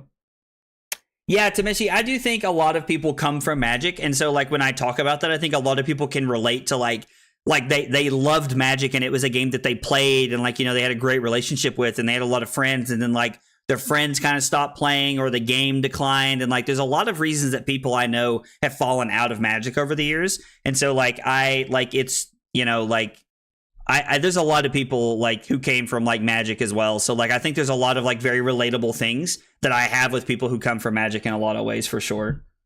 That's what happened to you too, Liam. Absolutely, man. Why was it a pull random cold for Luminaris from Monarch Bank? Oh, did you ever tell me about that? You opening the Luminaris and the Husk? Like what good opens, dude? Like what like W opens? Oh my god, you've been playing Magic since Ice Age? Bro. Bro, you've been playing Magic for a hot minute, Tameshi. I mean, hey, dude, like, there's nothing wrong with that, winner. Like, you know, take a break, man. Like, enjoy another game. There's absolutely nothing wrong with that, brother. Like, that's awesome, man. That like you can step away and like do that. I started playing Magic in 2015 when Magic Origins had just came out. I got tired of losing and I built the mono red deck that Yoel Larson won the Pro Tour with, and that was like my first like big like dump into Magic.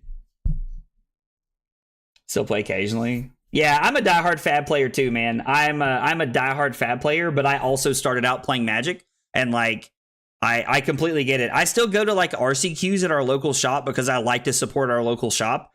He's a good buddy of mine. And also, like, it's nice to see the guys from the community and, like, get to stop by and say hi to everybody from time to time, for sure.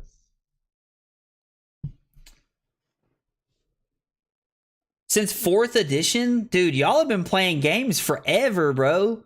Yeah, RTR was a big time I know that a lot of people started. So, like, I know a lot of people started then, like, for sure. Like, I completely get that. I won the last game, Slip. We got the last one. We were able to close that one out against, what did we play against last round? I can't remember what I played against. I'm having a stroke right now. Oh, we played against Vincent. We played against the OTK Vincent, and we were able to close the game out before they were able to do too much damage to us there.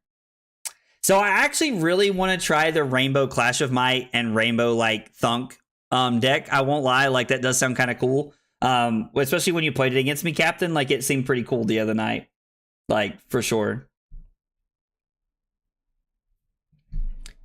Yeah, like, dude, like EX, same thing, man. Like, I know a lot of people, like, it's ruined, like WotC's decision, WotC's and Hasbro's decisions has like ruined the game for a lot of people, and a lot of people got out of it. And I think that, like, when you pair the fact that like a lot of my friends stopped playing Magic at the same time that like WotC really started driving things off a cliff, in my opinion, like paired me to go to another game, and it pushed me to Flesh and Blood. And I love Flesh and Blood. I've been loving every second of it ever since.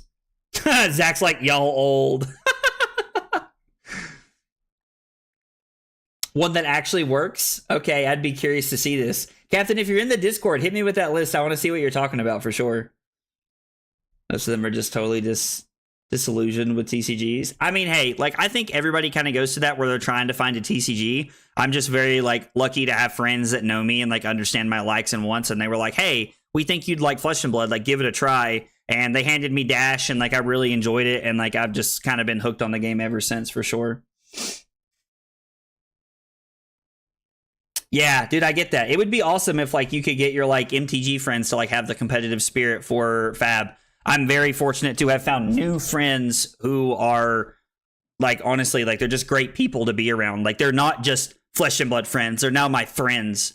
Like, you know, like, so I, you know, even if like they stop playing Flesh and Blood, I'd still hang out with them, which, you know, like, it wouldn't be every week like it is now because we play Flesh and Blood every Friday, but it would be, you know, like, we'd still get together and hang out. And I think that's really important. I'm a big fan of, like, having those relationships, like, you know, like, having those relationships, like, outside of just cards. It's important to me.